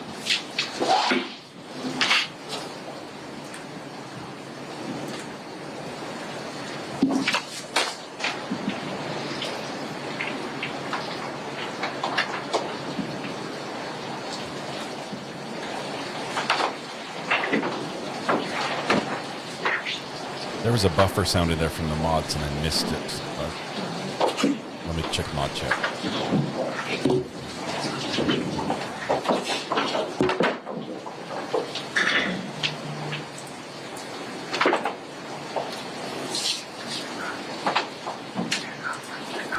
Thank you, Emily. You're one of the good ones as well. Thank you so much. The community is what makes this so great, and you're definitely one of the good ones. Thank you.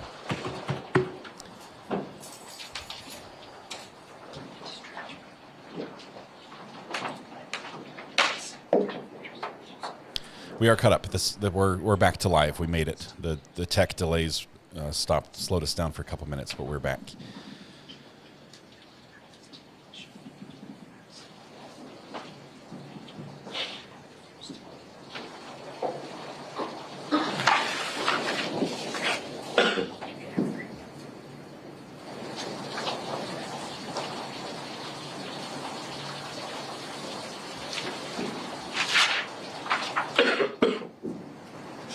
Judges reviewing case law.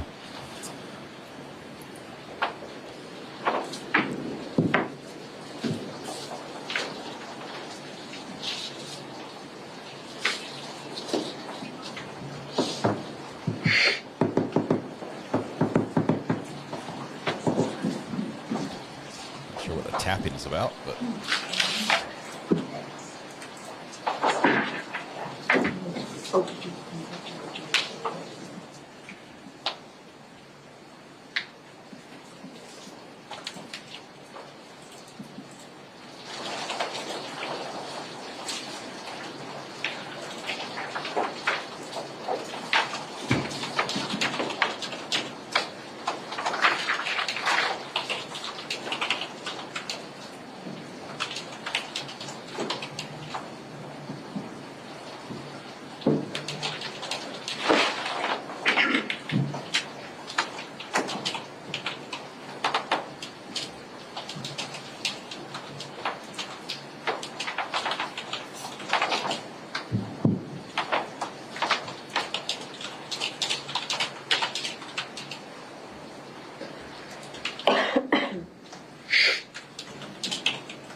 Josh, I just clicked on it, and then I saw your new message saying, hey, I sent you a message.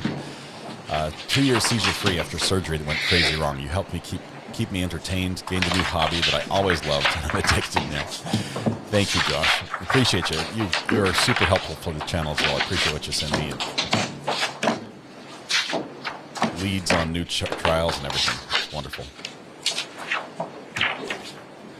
I would admit, this community, this part of LawTube is the best that YouTube has to offer as far as communities go. There are none better. Did you review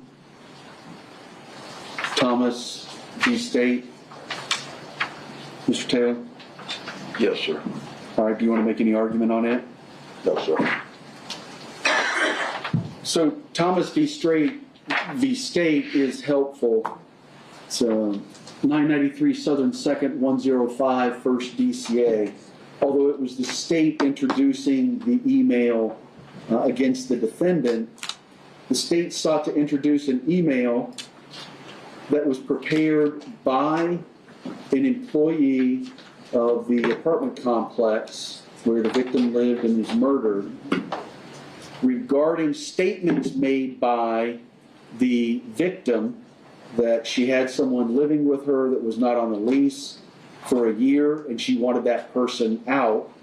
And obviously the state was introducing that to prove that that was the defendant and that the victim was trying to evict him, and that was part of the reason why he then murdered her. And the first DCA found that even if the email from the employee's side qualified as a business record, and it seemed to, I don't see where they actually found and held that the email was a business record, which was my original question, but ultimately concluded that the statements that were made and then by the employee and then communicated through that business record, those statements were not, well, first they're hearsay, but they were not part of the records and the data compilations of the business itself. And that although hearsay may exist within exhibits that fall within an exception, such as business records, those hearsay statements must still qualify under a separate exception to the hearsay rule. And in this particular situation, if I'm understanding correctly, what the defense is asking is to introduce Defendant's Exhibit 27 through Mr. Visicaro as his business record that he keeps. But according to Thomas, and then they also cited a prior case of theirs, Vincent v. State, Vanzant, 372 Southern 2nd 502, Florida 1st DCA 1979. Even if this qualifies as a business record, which again, I have not found a single case that says it does or doesn't, and I don't see in my review of Thomas where it says it is or isn't. But the statements of Mr. Benefield are being offered to prove the truth of the matter that he's looking to buy a house in Lakewood Ranch are hearsay without exception. But the exception, Your Honor, is his state of mind. It clearly shows Mr. Benefield. Let's not forget what the defense is here. The court's allowed me now to bring in evidence of domestic violence, and here is Mr. Benefield, Judge White, negotiating with the realtor to buy the house directly behind the home where Ashley Benefield lives, and he's doing it at the time the South Carolina domestic violence injunction prohibits that. He would not be able to buy that house directly behind Ashley Benefield's home. It's like 200 feet away, 100 feet away. And it's a continued pattern and practice.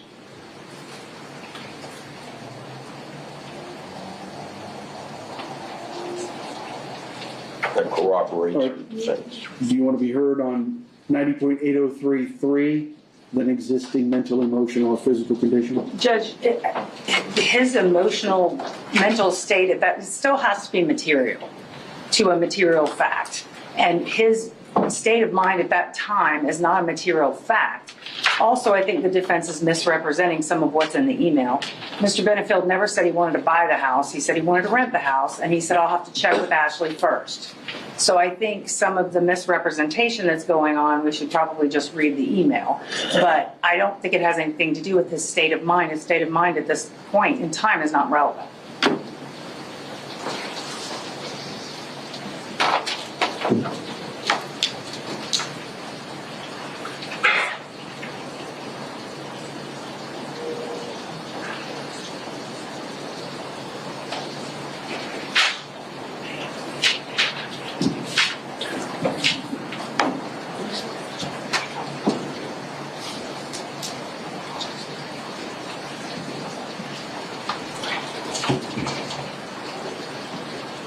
All right, as I've said before,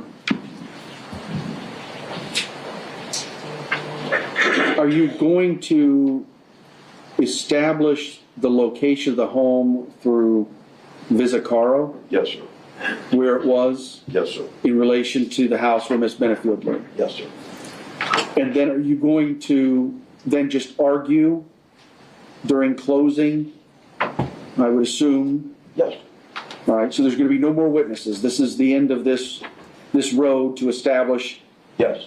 This is just witness-wise. This is an isolated act of DV. Yes. All right. Judge, if she didn't actually know about this, then I don't know that it's relevant. Well, and that's what I was thinking, because, hold on, it's not an act of violence, though. Right. Or threat. But under 9803 subsection 3, a statement of the declarant's then existing state of mind, emotion, or physical sensation, including a statement of intent, plan, design, when it's offered to prove the declarant's state of mind, emotion, or physical sensation at the time or any other time, or prove or explain acts of subsequent conduct of the declarant.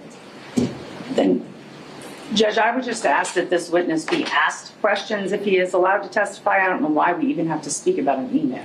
Just, were you helping Doug Benefield and were you looking at a certain house? I think that would obviate some of the evidentiary concerns I have, that you asked if he was assisting him in finding a location. Did you find one? Where was that location at that you were talking about putting an offer on? Indeed, and if the court rules against the admissibility of the email, that would be my intention. On behalf of Ms. Benefield, though, I would like to present the best defense that I can. And I think that the email clearly is something the jurors can have, read, see. It's tangible. It has the same kind of impact, Judge, that the prior inconsistent statement of Gillum or the emails involving Stephanie Murphy does. And in the absence of a reason why it should be kept out, I would like to admit it. All right. Thank you both very much. I'll allow the admission of Defendant's Exhibit 27 under 90.803 for the realtor's portion and 9803.3 for the Benefield portion. With the understanding that, again, this is a relatively collateral matter. In and out, Judge. So is there a limit the scope that they go into? Can you bring the witness back in, Mr. Visicaro?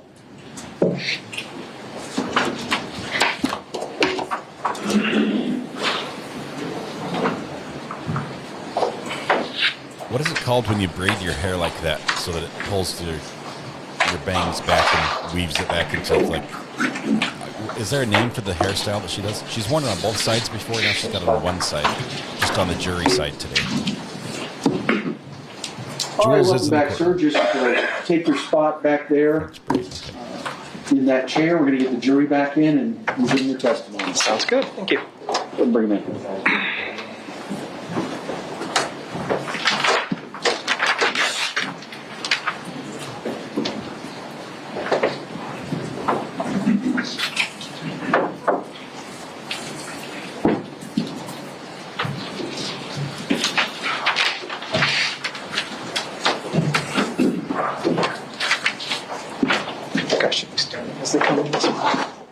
It's up to you.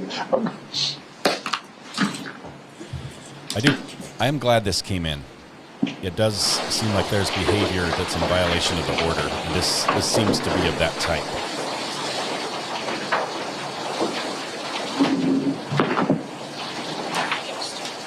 I can't do anything to make it. I don't want to touch any of the volume, so I'm not adjusting anything beyond what we have right now.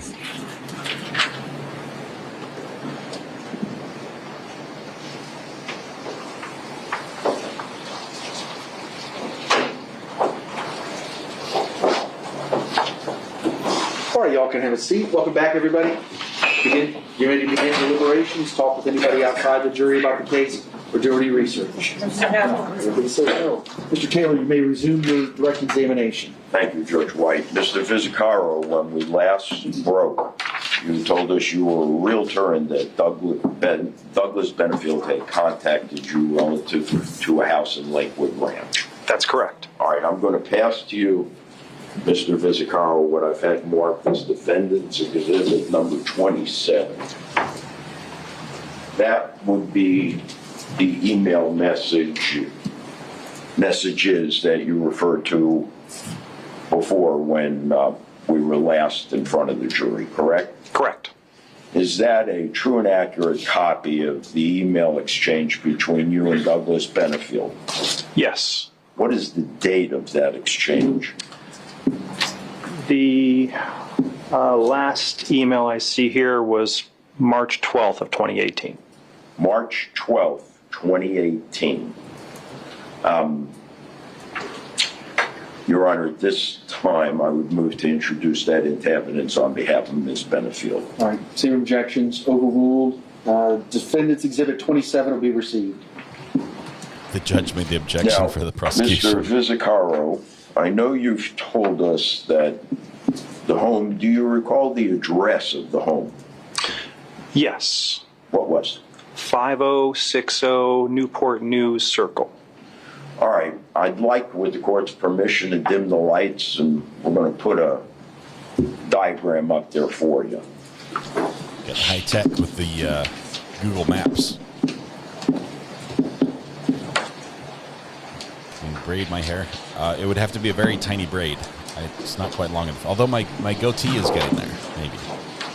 And as luck would have it, you have the pointer. Okay, so this will give you the beam. Okay. Would you please show us on that diagram where the house was that Mr. Benefield contacted you about purchasing? This one right here. Right there. Now, that house, is it directly behind the house in front of it with a red dot on it? Yes. Yes, it is. Okay.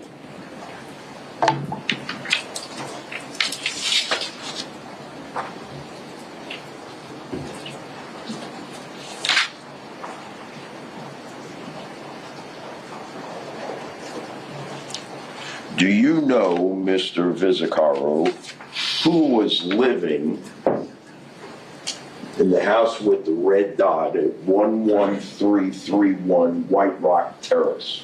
No, I don't. And do you know whether or not, if I may,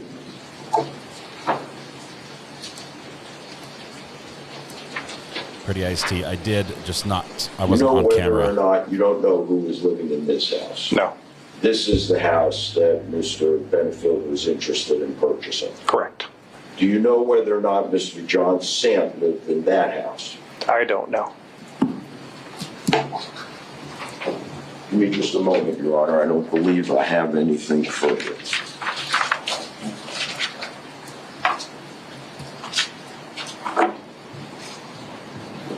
Let's see what questions the prosecution brings in here. I think she needs to try to regain some ground here, because this looks very bad on Doug. This is during the restraining order, trying to buy the house behind Ashley. I realized it was a joint restraining order, but it was a court-ordered. They agreed to it, and then the court ordered it. John Sant, that was the neighbor she ran to after the shooting. Mr. Visicaro, my oversight. I'm going to pass to you what I've marked as Defendant's Exhibit number 28. I ask you if you can identify it.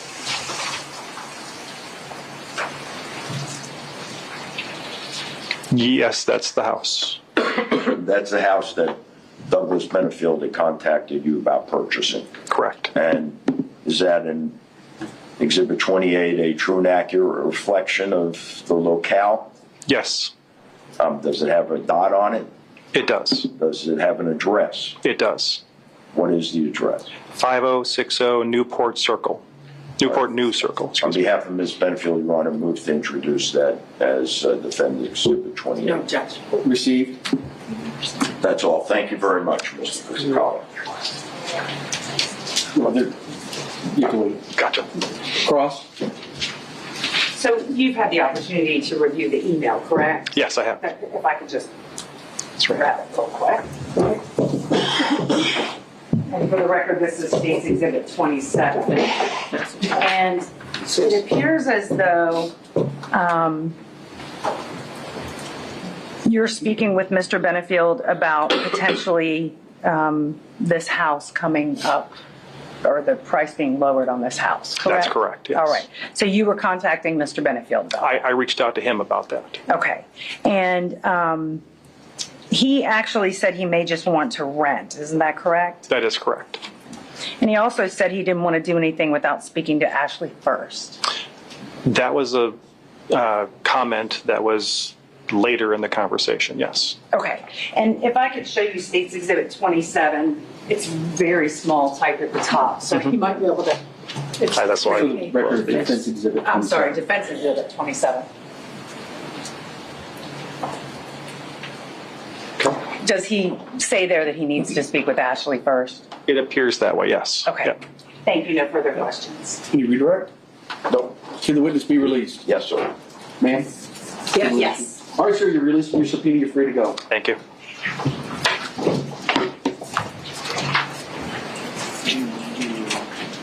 Mr. Taylor, can you state, defense, can you approach real quick?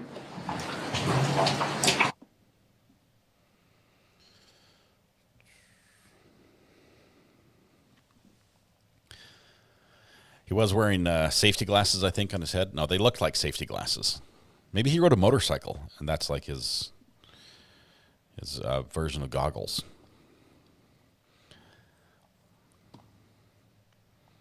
Used to ride a motorcycle. I still have my motorcycle license. I hope to one day get back on a bike. Sold it. I actually sold my motorcycle to pay for. All right, call your next witness. Sprinkler repair. Defense would call, Your Honor, Dr. Jason Kintel.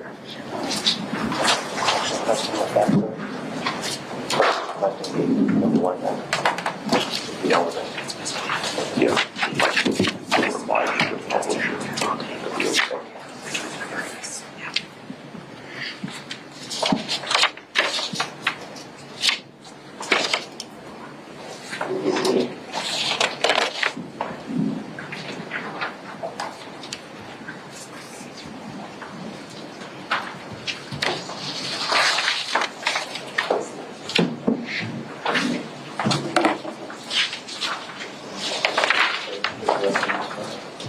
You promise to affirm the testimony you're about to give to the truth, the whole truth, and nothing but the truth. Yes.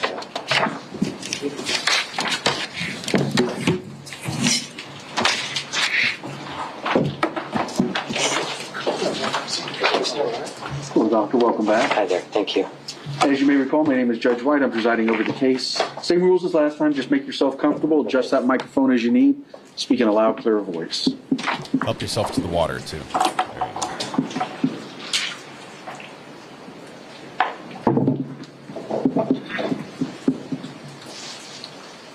He's used pictures like that before. This is the guy that caused Taylor to get a whooping. Good afternoon, Dr. Kintel. Hi there. Welcome back. Thank you. As a result of the counseling sessions that you had with Douglas Benefield, did you reach any conclusions with respect to Doug? Objection. Improper testimony. Opinion testimony. Judge is checking to see if he's an Keyword expert. approach.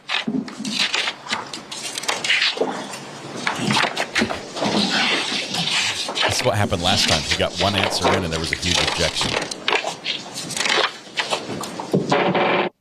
Well, thank you, Judge. Turns the mic off for us. I don't want to touch any of the audio buttons. I don't want it to break. So, this was the guy who was up on the stand who felt like he was like, "Oh, sorry," and Mr. Taylor, because he said something and there was an objection immediately. He's like, "Oh, sorry, I guess I wasn't supposed to say that." And Mr. Taylor said, "Oh, you have no idea," and the judge immediately asked the jury to leave and asked the witness to leave, and then told Mr. Taylor, "Is there anything you'd like to say before I begin speaking?" And Mr. Taylor said, let's see, he said this. I think I'm about to catch a whooping. Yes, he said, "I think I'm about to catch a whooping." And he did, but it was the most measured whooping he's ever received. I've ever heard. The judge was completely calm. He was collected. He expressed his thoughts very clearly and didn't let his emotion really get hold of him at all. And it was brutal. It was brutal.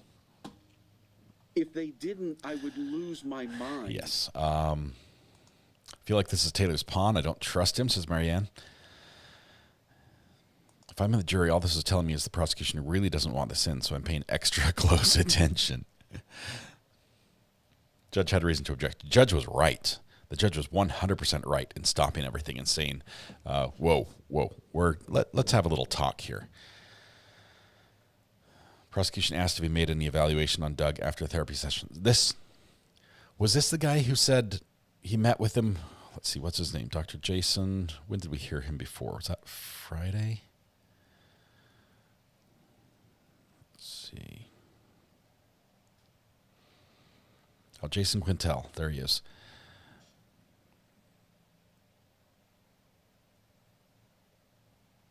I don't think he's not the one that met with Ashley for 20 hours but didn't actually see it.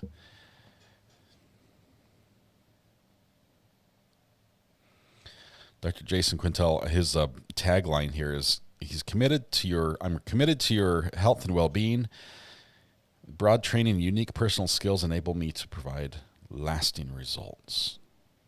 There you go. Provides lasting results. I guess it didn't work. JVA, no, you did not lose your courthouse. It's still there. It's still yellow. It looks great.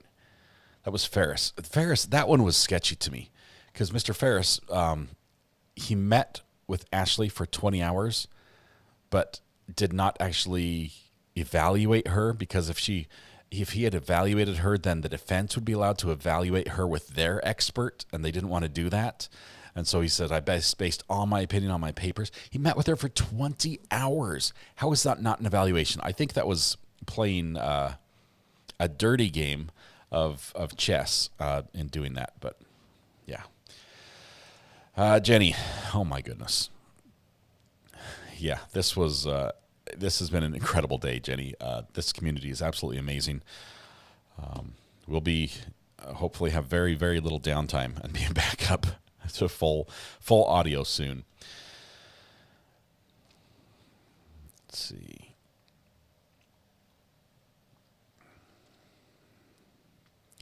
Long sidebar. Just be aware that our ears are going to be like hit by a truck here as soon as he hits the button. It's going to be really loud. T-Dubs, I'm struggling with this case. Let me tell you why. I find myself in a situation where it's very difficult for me to look at Ashley and determine if she was abused or not.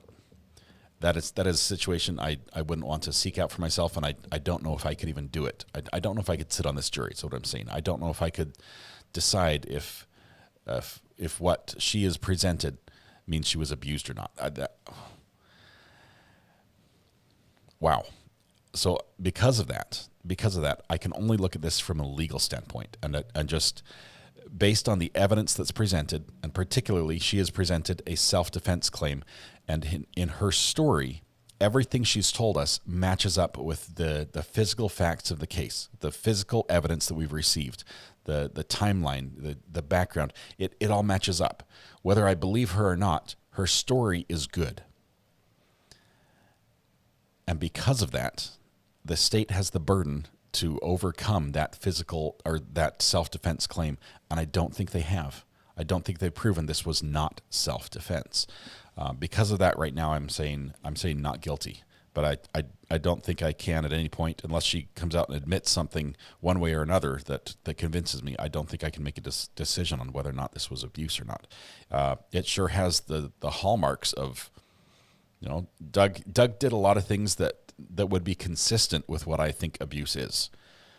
The house, trying to buy the house right behind, there's a restraining order. That's big.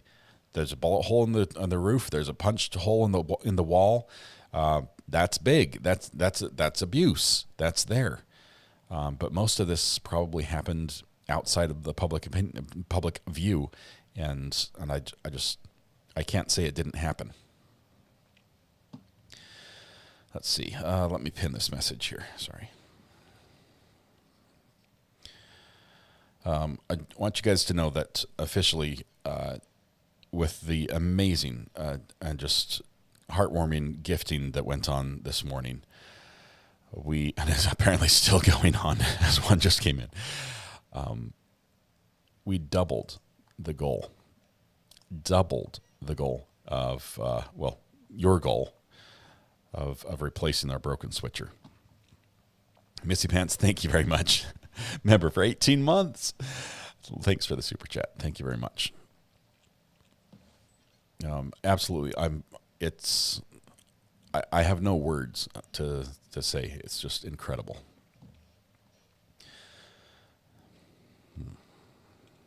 Most abuse goes on outside the public. Yeah, because the public, people would object and call the police and things if they saw it. But definitely an epic day for sure. Thank you, every single one of you. Large and small, it all added up to be hugely impactful. And we're gonna get our switcher replaced.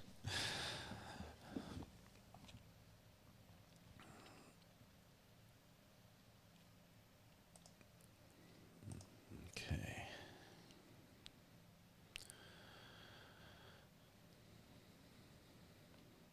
Mrs. R.A. knows.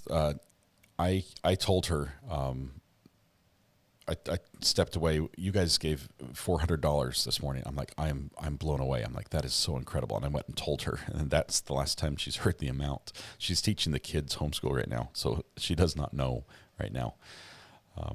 We have an agreement. I don't interrupt her when she's teaching homeschool because it's easy for the kids to get distracted, and if I interject something, then she has to focus them again.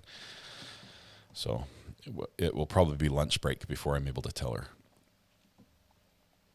Use the rest of the money to get your fancy toilet.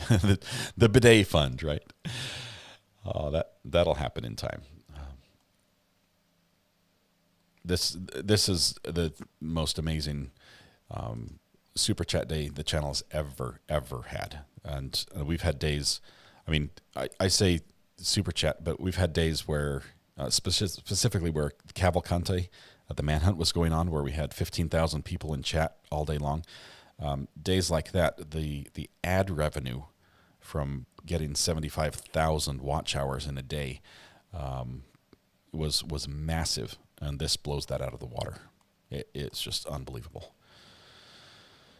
If only she had a phone where you could text her. I have tried. Originally, the plan was for her to drive across the country without me, and I was going to fly with some of the kids. We thought that over. She doesn't like going on long drives; gives her headaches. And had she driven, she agreed that she would get a phone had she driven. But now that I'm going with her, she's like, "Oh, there's no need for a phone," so she's not getting one. TC, what was celebrated? Today was amazing. This morning, my switcher broke. It's still broken. We've got one channel of audio that's running everything through it right now. That's why the audio is not as good as it normally is. But it was super frustrating because the switcher is very expensive and it's central to my channel. And chat came in and basically bought a new one and then another. Incredible. Absolutely incredible. Thank you.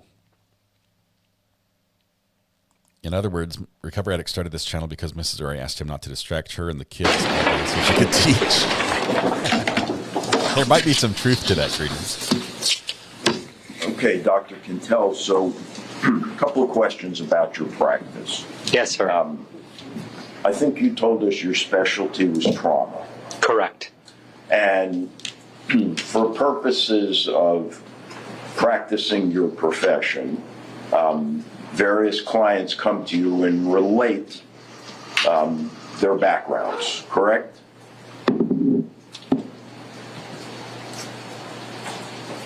Various people come to me and they've had traumatic experiences in their background. Some may be upfront in presenting them, some may not. But purpose of treatment is to get now to work better, and sometimes that requires unplugging and healing emotional wounds from the past.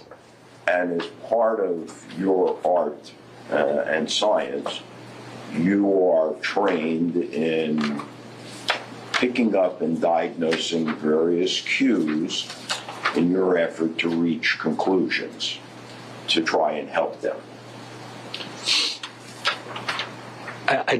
I'm not following the question. As part of your practice, you're trained in being able to observe and detect various cues from these patients, are you not? What do you mean by cues? Indications of areas of trouble. For example, you don't always have patients that come out and say, oh, I am traumatized because of this. Rather, they may speak in obtuse terms, and you are charged with, among other things, trying to figure out where the trauma lies and why. I would answer that slightly different than the way that you're framing the question. So when somebody comes in to see me, my job is to understand what's not working and really what's not working in their life today. Okay. If that leads us to unplugging earlier trauma, which frequently it does, great. But that's the purpose when they first come in, is me understanding what's going on with them today that's not working, and hopefully saying it back to them in a way that they're getting it, that I understand. And in that process, you rely upon various statistical manuals and things that are reflective of your profession, do you not? I don't do specifically a lot of diagnosing, so I'm not going to use the DSM frequently. I'm going to understand the background of why trauma sticks and how to get that better. And to understand the background of trauma, have you in the past, or do you periodically consult learned treatises and periodicals, things that help you to reach that understanding?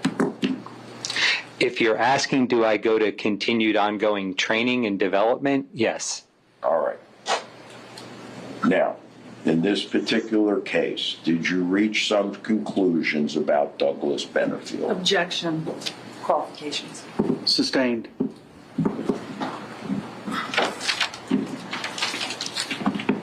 Did you counsel Douglas Benefield? I did, yes. Both Ashley and Doug. All right. And in counseling Douglas Benefield, did you listen and absorb the various points that he was making to you? Yes. Both when they came in as a couple and then when I did individual therapy with them separately. And when they were in there as a couple, was part of your process observing the dynamics between the two of them? Yeah, I wanted to understand why they were seeing me and what stuff we wanted to get better. So certainly I'm paying attention to what they're telling me, how they're communicating, what they're communicating, and such. Okay. And part of that included how they acted when they were together and how they acted when you saw them separately. Yes, I would say so. Okay.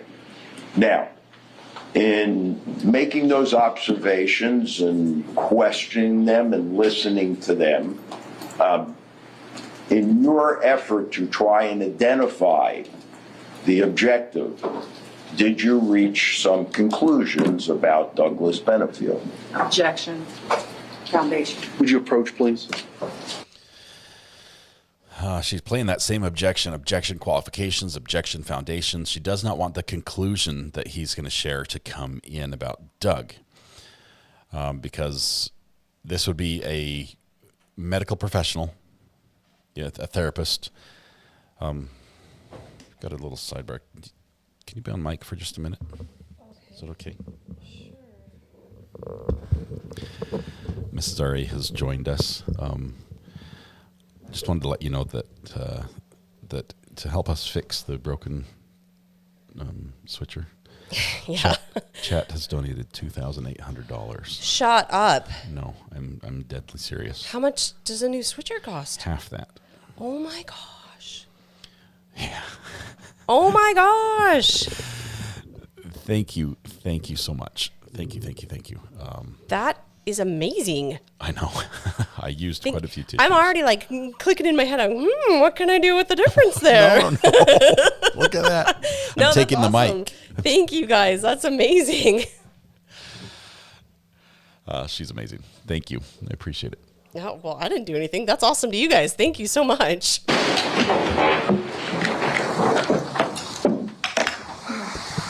brief deviation, Dr. Kintel.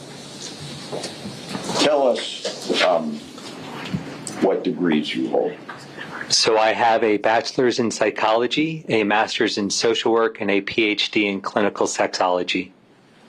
How long have you been practicing as a psychologist? I got my master's in '98 and started working in the public school system. So since '98, 2006, I started a private practice. And since you've been in private practice, Dr. Kintel, can you give us an idea of the number of patients that you've seen and counseled? Thousands. And your specialty in counseling patients runs to all three of those fields that you have degrees in? Yes, I have a background in all of that, but my specialty is in trauma resolution. Okay, and when we speak of trauma resolution, explain to us what that is. So I think the first thing that somebody has to understand is trauma, or what we go through, isn't troubling because it happened, which is the conventional wisdom, is that because it was awful, it still hurts. But we're not troubled because it was bad. We're troubled because when it happened, emotionally the brain short-circuited and doesn't know that particular experience ever ended. So where therapy missed the boat is we felt that people buried and repressed, and we have to help them process and get it out of them. Where the methodology that I use is the reverse. It's about getting the good news in to the emotional part of the brain that doesn't know it's over. Think of it more like unplugging the memory, so emotionally the brain can read it as data about something that happened versus where it's been stuck as happening, which explains why when somebody frequently either talks about it, is reminded of it, or is in something similar to it, emotionally they're transported back to that awful moment.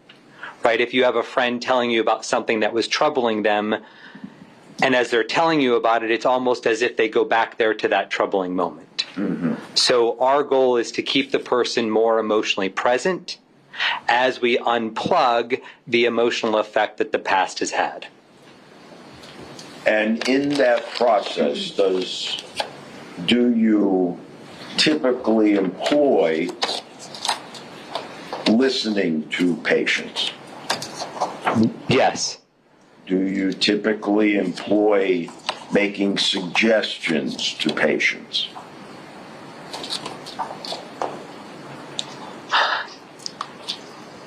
I don't know if I would say it's making suggestions. versus more kind of having a mutual outcome of how we want them to be in mind.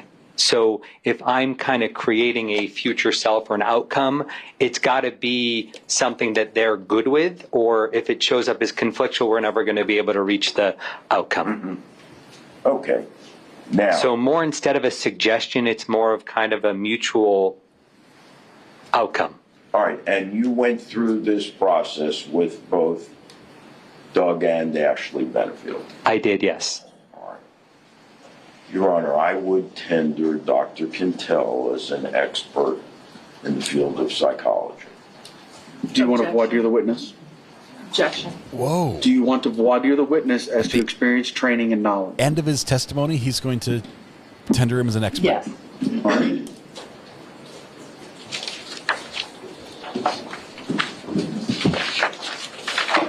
You do most of your work now in trauma resolution, correct? I do, yes. Okay. And how long have you done trauma resolution? Since 2006, October. So for many years. And you said you don't do diagnoses anymore, correct? I don't look at diagnoses with people. I look at people because the notion of the diagnosis will help in understanding maybe some of the background of why somebody acts, but you're really working with the person. So if somebody says to me, do you treat OCD or, bipolar? I would say I work with people, not the disorder. Okay. So when you're dealing with, for instance, Doug and Ashley Benefield, you're not doing so in order to create a diagnosis or evaluate. I guess what I'm trying to get at is there's a difference between therapy and a diagnostic evaluation. Yes, ma'am. Okay. And so your relationship with them was what? They were referred to me by another therapist, and my job was to do trauma resolution. What I was told is that both had their own trauma, and there was some stuff within the relationship, and that I was tasked with unplugging the emotional effect of those experiences. Okay. Thank you. Any further questions? You may resume your question. So is he accepted as a expert? So in treating people, not the disorder. Welcome, you still, Foxes. though, Thank you, Megan, do for the not raid. have the capacity and the training and experience to understand if a disorder is present. Yes, sir. At this point, Your Honor, I would now tender Dr. Kintel as an expert. And I would object. Same objections? Same objection. All right, I will rule the objections goes to weight, not admissibility. Go ahead, sir. Thank you. Now we get his finding, So, finally. Dr. Kintel, all right, we're rolling. Okay. Did you reach any conclusions with respect to Douglas Benefield? Yes. Would you tell us what those were? Based on the conversations with both Ashley and Doug, Doug occurred as someone who was domineering, and the terminology that I would use at times would be super controlling. He was very dedicated to wanting the relationship to work. He was very interested despite conversations with some of the disparaging things that Ashley had said to him. He was very much still wanting this to work, and their plans were to move to Maryland. All right. Did you reach any conclusions with respect to him being a real alpha male? Do you recall? I would say that Doug occurred as somebody who was very built and well put together. And yes, I would say that he would fit the stereotype of an alpha male. This testimony just goes a little bit beyond what he testified to last time he was on the stand. Did you conclude whether there was an intimidation issue present? Ashley stated that she was scared of Doug. This is huge. This is the testimony defense Did you has been reach looking any for the entire conclusion, trial. Dr. Kintel, about whether Doug's depiction of himself as being godly was reliable? Objection outside of expertise. Overruled. You can answer. Can you say that again, please? Sure. Did you reach any conclusion with respect to Doug's presentation of himself as being particularly godly? Yes, I think it was over the top. All right, and did you reach any conclusion as to whether it was genuine? I did not think it was fully genuine, no.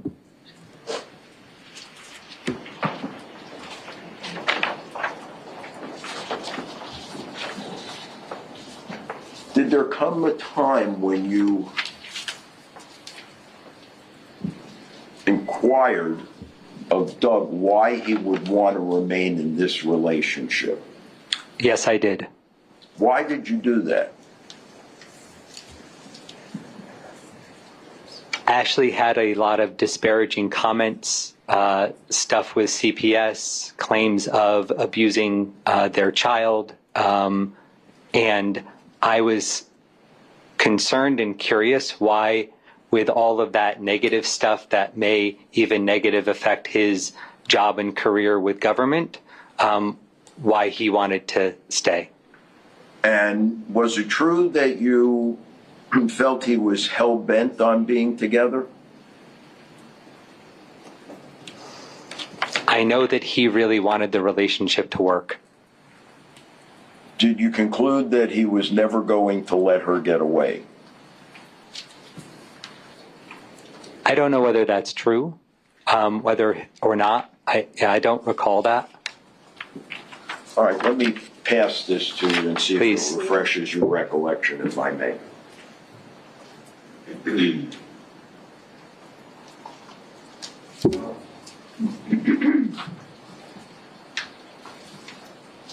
Yes, this is in front of the jury.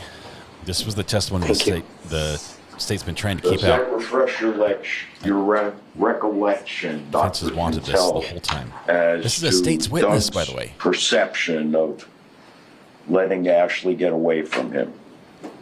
State's witness recalled by defense.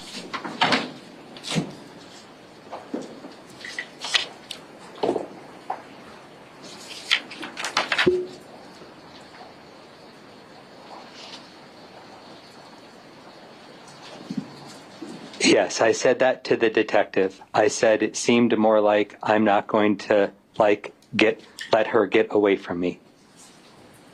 Referring to Doug. Yes, sir.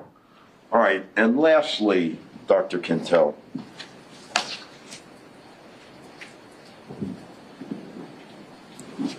did Ashley have anything to say to you about Doug's interest in Emerson and whether or not it was just as Objection, hearsay. Sustained. Did you reach any conclusions, Dr. Kintel, about Doug's interest in the child as opposed to Ashley? Objection, Judge. I'm going to sustain this to the opinion. Was there an incident Look at his eyes. on one of these occasions when Doug was in your office that you thought was very strange as it related to the child? Objection, relevance. Overruled as long as it's factual. Yes.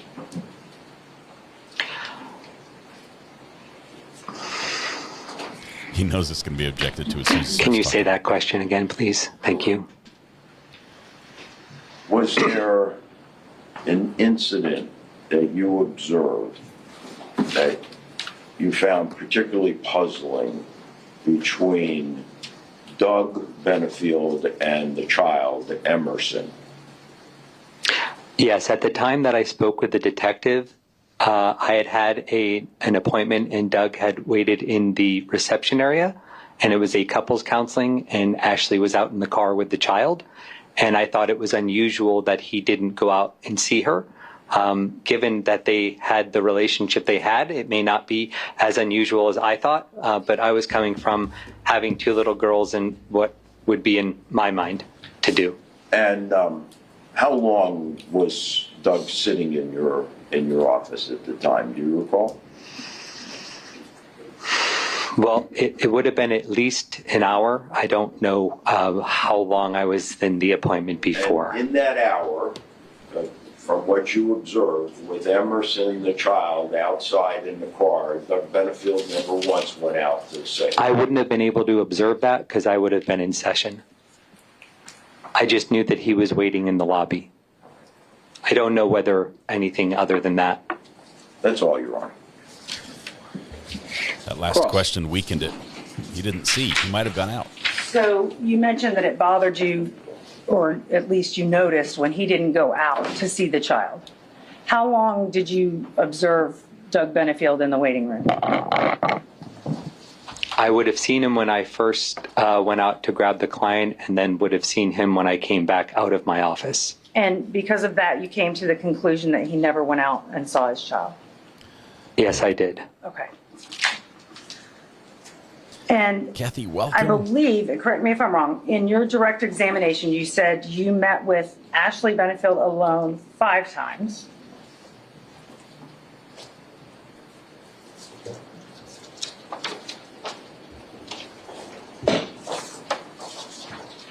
Yes, ma'am. And you met with Doug Benefield alone twice. Yes, ma'am. And you met with them together twice. Yes, ma'am. So the majority of the time you met with Ashley Benefield. Over half of the times you met with her. To do trauma resolution. Yes, ma'am. And her discussions with you and her recitations of things played into your decision about this opinion that Doug was being domineering and super controlling, did it not? Yes, they were comments that she made and frustrations that she had within the system. Okay. So it was not solely based on things that you were observing in Doug Benefield? No, ma'am. Okay. Thank you. No further questions. Redirect? Nothing further. Can this witness be released? Yes. State? Yes. All right, sir, you're releasing your subpoena. Thank you very much. Here you go. Thank you. Like, I won. I'm out. Yay. Wow. Can we publish the couple of exhibits that we put in through Mr. Visicaro? That's the wrong one. And then I think. Why are they forgetting to publish things? I don't think that's. Oh, that's not. Yeah. Oh, you have 27?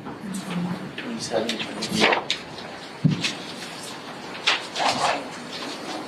One photograph was already in, One.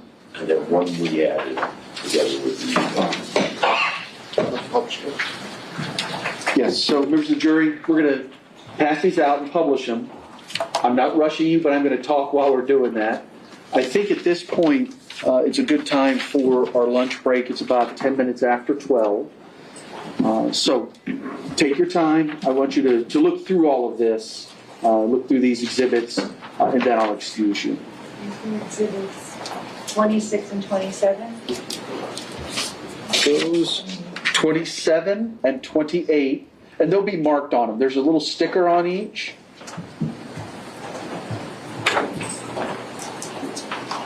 Which should say 27, 28, and I think the other one is Defense Exhibit 1.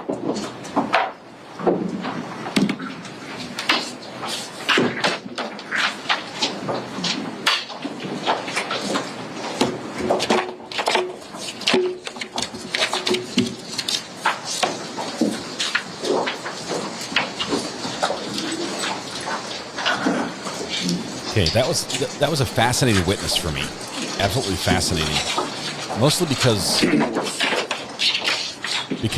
defense flipped him. The state called him. The state called him and they flipped him, and the state did not get him certified as an expert. They didn't get expert testimony from him, but defense did. And he was also certified as an expert at the end of his nearly the end of his testimony.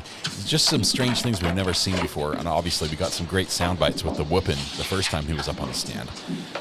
But wow, his testimony, his expert opinion that Doug was controlling, that Doug was going to make this relationship work in spite of what Ashley wanted or had said, that he was not going to let this happen, sort of thing. You got that assertive side of him, and there's nothing wrong with being an alpha male, I think, as long as you keep it in check. There are a lot of people who say, I prefer somebody. If I prefer my partner to be, the person who's assertive and does things. There's nothing wrong with that. And that in and of itself is not a crime. But his testimony that he maybe went a little too far with that, wanting to control things, might give a little bit more weight to the things that Ashley is saying. There's just one more piece to the puzzle that's added up, and the equation is starting to get filled out. Right, alpha male does not mean abusive. As long as you're not toxic alpha. There you go, Micah.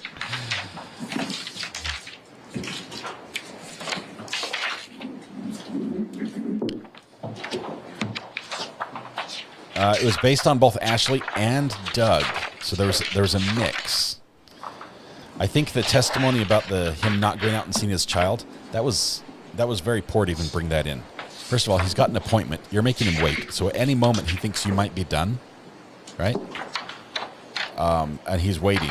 If he's not there, you're going to call the next patient, and he's going to miss his appointment. I don't think that was a good addition to the testimony at all.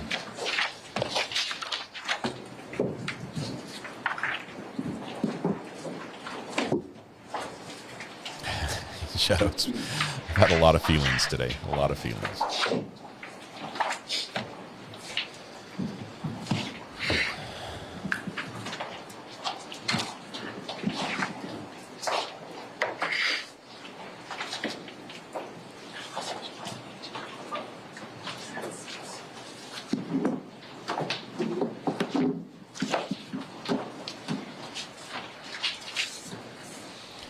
She is out. I think she has an ankle monitor on.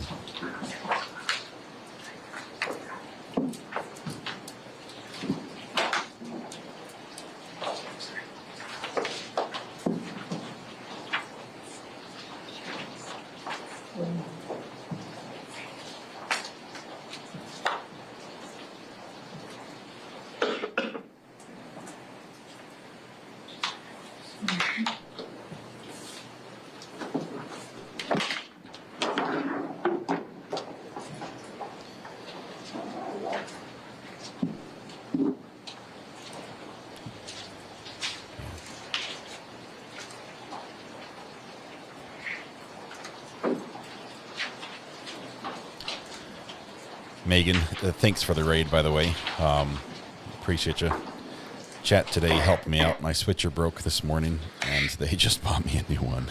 I just have to say thank you. Thanks to this amazing community. Appreciate them so much.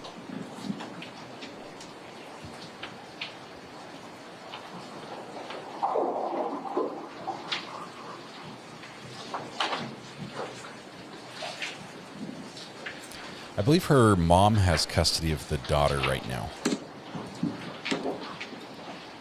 So the child's with her grandma, is what I'm trying to say. The pause we have right now is the jury is reviewing the exhibits that were presented recently. Oops. Wrong button there. Unpin this one.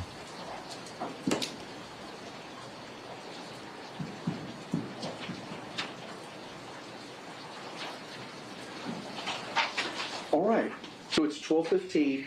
If I could have you back down in the jury assembly room where you began everything this morning and last week at 1:30. Should give you plenty of time if you want to go somewhere, if you just want to walk downtown. Be in the jury assembly room at 1:30. We'll get you back up here as soon as we can to get started for the afternoon. Remember the admonishments. Don't talk amongst yourselves with anyone outside of the jury. We're doing any research on the people, places, things, the legal topics we've heard anything about. Thank you. As the jury leaves, I'll show you subscribers right now. We're up to 59,407. We are 593 away from 60,000. All right, y'all can have a seat. I would assume, before I let you all go, that the request for an exhibit list from the defense of the items that they expect to introduce has been provided. Yes. Right? And certainly a list of witnesses that are expected to be called. Yes. Right.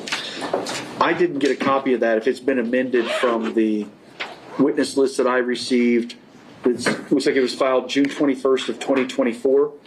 So I'll just mark, but who do we have on tap for this afternoon? So I don't need to know the order, but just who? We have Jason Alexander, Michael Haig, Haag, Dr. Hold on one second. I'm sorry. I got it. My list is, okay. Michael Haig. Michael Haig, Dr. Emma Lou. All right. And Warren Justin. Justin Warren. Justin, the lead homicide detective. So 4 more witnesses for today? All right. When we, none of these, have all these folks been deposed? Yes. All right. Are there any objections or anything I need to hear before before we get a jury in and get them seated and make them sit there for 5 or 10 minutes while I hear arguments at the bench? I would much, much rather have the objection made, let's talk about it, and then let's call the jury in so it's a little bit smoother. With Detective Warren, I may have objections, but I don't know what's going to be asked. So without asking what they're going to ask, I don't think we can have that conversation. And additionally, if Detective Gillum is set to testify, I would have similar objections. You didn't say that name. No, they've been keeping him here, so. Okay. You think just 1, 2, 3, 4 witnesses are going to take us the whole afternoon? Yes, I think there's a reasonably good chance we rest today. Okay. Oh, is this the bulk of what you're calling at this point? Yes, sir. Okay. What time were you coming back from that lunch? would be fine, because then we could do a preliminary charge instruction this evening. Then you guys can decide if you want to do any rebuttal. Okay. So the one request I do have, Your Honor, is for Mike Haig, who's our ballistics expert. Mike. We need Mike Haig. Haig, yes. J-A-G. Okay. We need the HDMI cable to run to the witness stand so he can plug his laptop in. To where? Here? I don't understand. Yes. Project it. Yeah. So it'll be up on the projector. So he's going to use his laptop. I don't like that. To project here. His testimony, yes, sir. Well, I know this is the one we used. I don't know, Deputy, does that stretch to here? We'll inquire and we'll check it out. Oh, you know what? IT has got to come and fix my computer anyway. So can you tell them that we also need that a witness this afternoon is going to have to run to that? Yes, sir. Thank you so much. And then that'll take care of both. Because my goblins, just you know how it goes. Okay. All right. Thank you, Judge. I guess the only other questions they would have is there were other witnesses that were held by the defense. If these are the remainder of their witnesses, are those witnesses being released? Because they're asking the state for the most part. We don't know what they're presenting in rebuttal. Okay.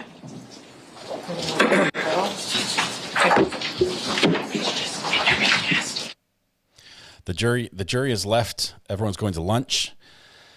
As we take a break, we're gonna take a break as well. Let's talk for just a minute though.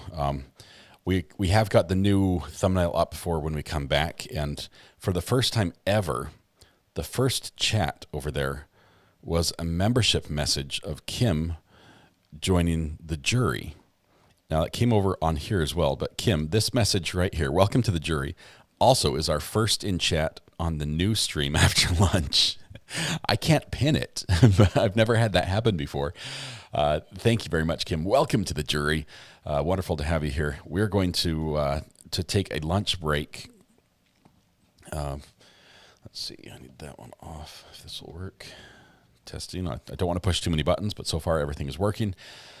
We'll keep it going here. All right. Where are we? Just sent you a message to your burner phone that I need you to research relating to this case. Cheryl, I will take a look at that during lunch, if that's all right. There it is.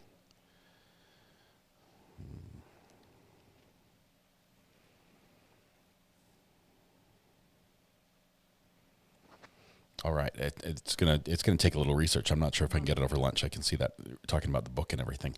Will the state have rebuttal? I think they will today. I'm not sure if they'll have it today. It'll probably be tomorrow. But how did she do it? She didn't know that. She didn't even join that. Both of them are linked up. Talking about Kim. Sorry, in my head I just made a mental jump. Let me tell you what I did. Kim joined the jury, and both feeds acknowledged it, and she happened to join right as I opened up the next feed. So she's first in chat. Kim, you won the internet with a membership message. Thank you very much. We're going to do a portal as well, so we can get you guys over there for the afternoon session. We are going to take a break. We'll be back at a little less than an hour. I think Mrs. R.A. has left to go pick up my son, who's doing driving lessons. Fingers crossed, don't wreck the car. It's going to be spicy. We're trying to get you over 60K. We're getting there. It's going to be fun. Research new switchers while eating. Yes, we've got Jules calling in, though. From first. Jules. To accept, press 1. Hello, Jules. Hi, how are you? I'm doing well. I have to ask you before you start, what did you think of the state or the defense flipping the state's witness? I thought it went well, but one juror in particular was taking notes. So I thought it went. I thought it played on both. It played well for both. What did you think? Sorry, hang on. I've got somebody's leaving a voicemail here. That's fine. It's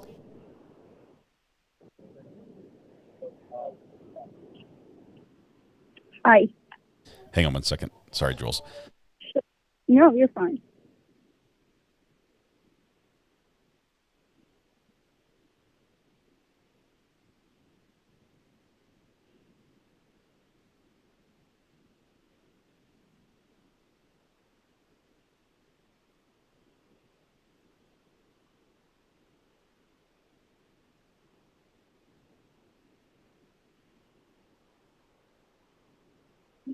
I'm sorry. It's a. No, you're We've got fine. somebody You're leaving a message on the voicemail. For some reason, it's loud. It was supposed to be silent, and it's in my room, and I don't want the personal voicemail from my wife to come. Oh yeah. Oh, I don't blame you. But I'm good. I'm just walking. So. This was the part that struck me on this one was Jason Kintel, Dr. Kintel. He was a state's witness. When the state brought him in, he was not certified as an expert. He was the counselor, the therapist, not certified as an expert. They couldn't get those opinions out of him. And then at the end of his testimony, after objection, the defense laid the groundwork. Judge recognized him as an expert, and he got the objections in, and he got the findings in, and they went a little ways beyond what he had said before, because what he had said before was very similar. That that Doug wanted to make this work at all costs type thing. He was driven to make this happen, and it went a little further than that. But it's well, yeah, because he went as far as saying that. Let's see, what do I have here? That Doug was domineering, controlling, and he also said that. I don't know what the whole godly thing was about. Did you understand what that part was about? Because I was confused. I think that was meant like he's in control, like all powerful type, meaning Doug wanted to be in control of everything. That's what I gathered. I'll have to go back and listen to it. There was a few things that the words were a little strange. Go back and listen to it, because I've got written down godly equals over the top, not genuine. That's what I put in my notes. I remember that part. Remember how he shared like scriptures, like Bible verses and things like that. I think in that part he was saying that his devotion to religion was sort of as an act. Like he wanted to look like he was, this God-fearing good guy, quoting Bible scriptures all the time. Yeah. But behind closed doors, it was different. I think that's what they sort of went to with that one. Okay. and then, he was also able to get in there that Doug was physically fit. He was built, but this is the part that I'm not sure I agree with. He's equating the fact that because Doug was physically fit, and he was, that equates him to be an alpha male. I don't know. That didn't play well for me. The only thing that I could say is that Tom Benefield was upset with his testimony because he was shaking his head. They are taking vigorous notes on him, his wife, Eva. So, but when the state objected to one of the questions, I don't remember which one it was, he was shaking his head up and down in agreement with, the state. And when the judge overruled it, he acted like super shocked. So, hey, Jules, I apologize. We just got some heartbreaking news in our family, and I need to take a break so that my wife can make a call to her sister. Let me let you go. Go. We got to go. I'm sorry. Thank you very much. All right. No, you're fine. We'll see you, Jules. Bye. My sister just lost her baby, and I need to get on the phone to Mrs. R.A. so she can talk to her. You guys, this has been a day and a half.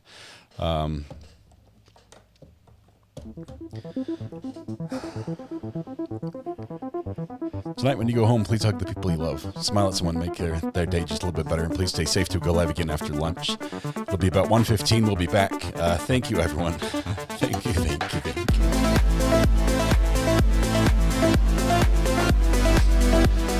Appreciate all the kind words, all the support you poured out for our channel, for each other. Thank you. You guys have a wonderful lunch. We'll be back at 1:15. See you.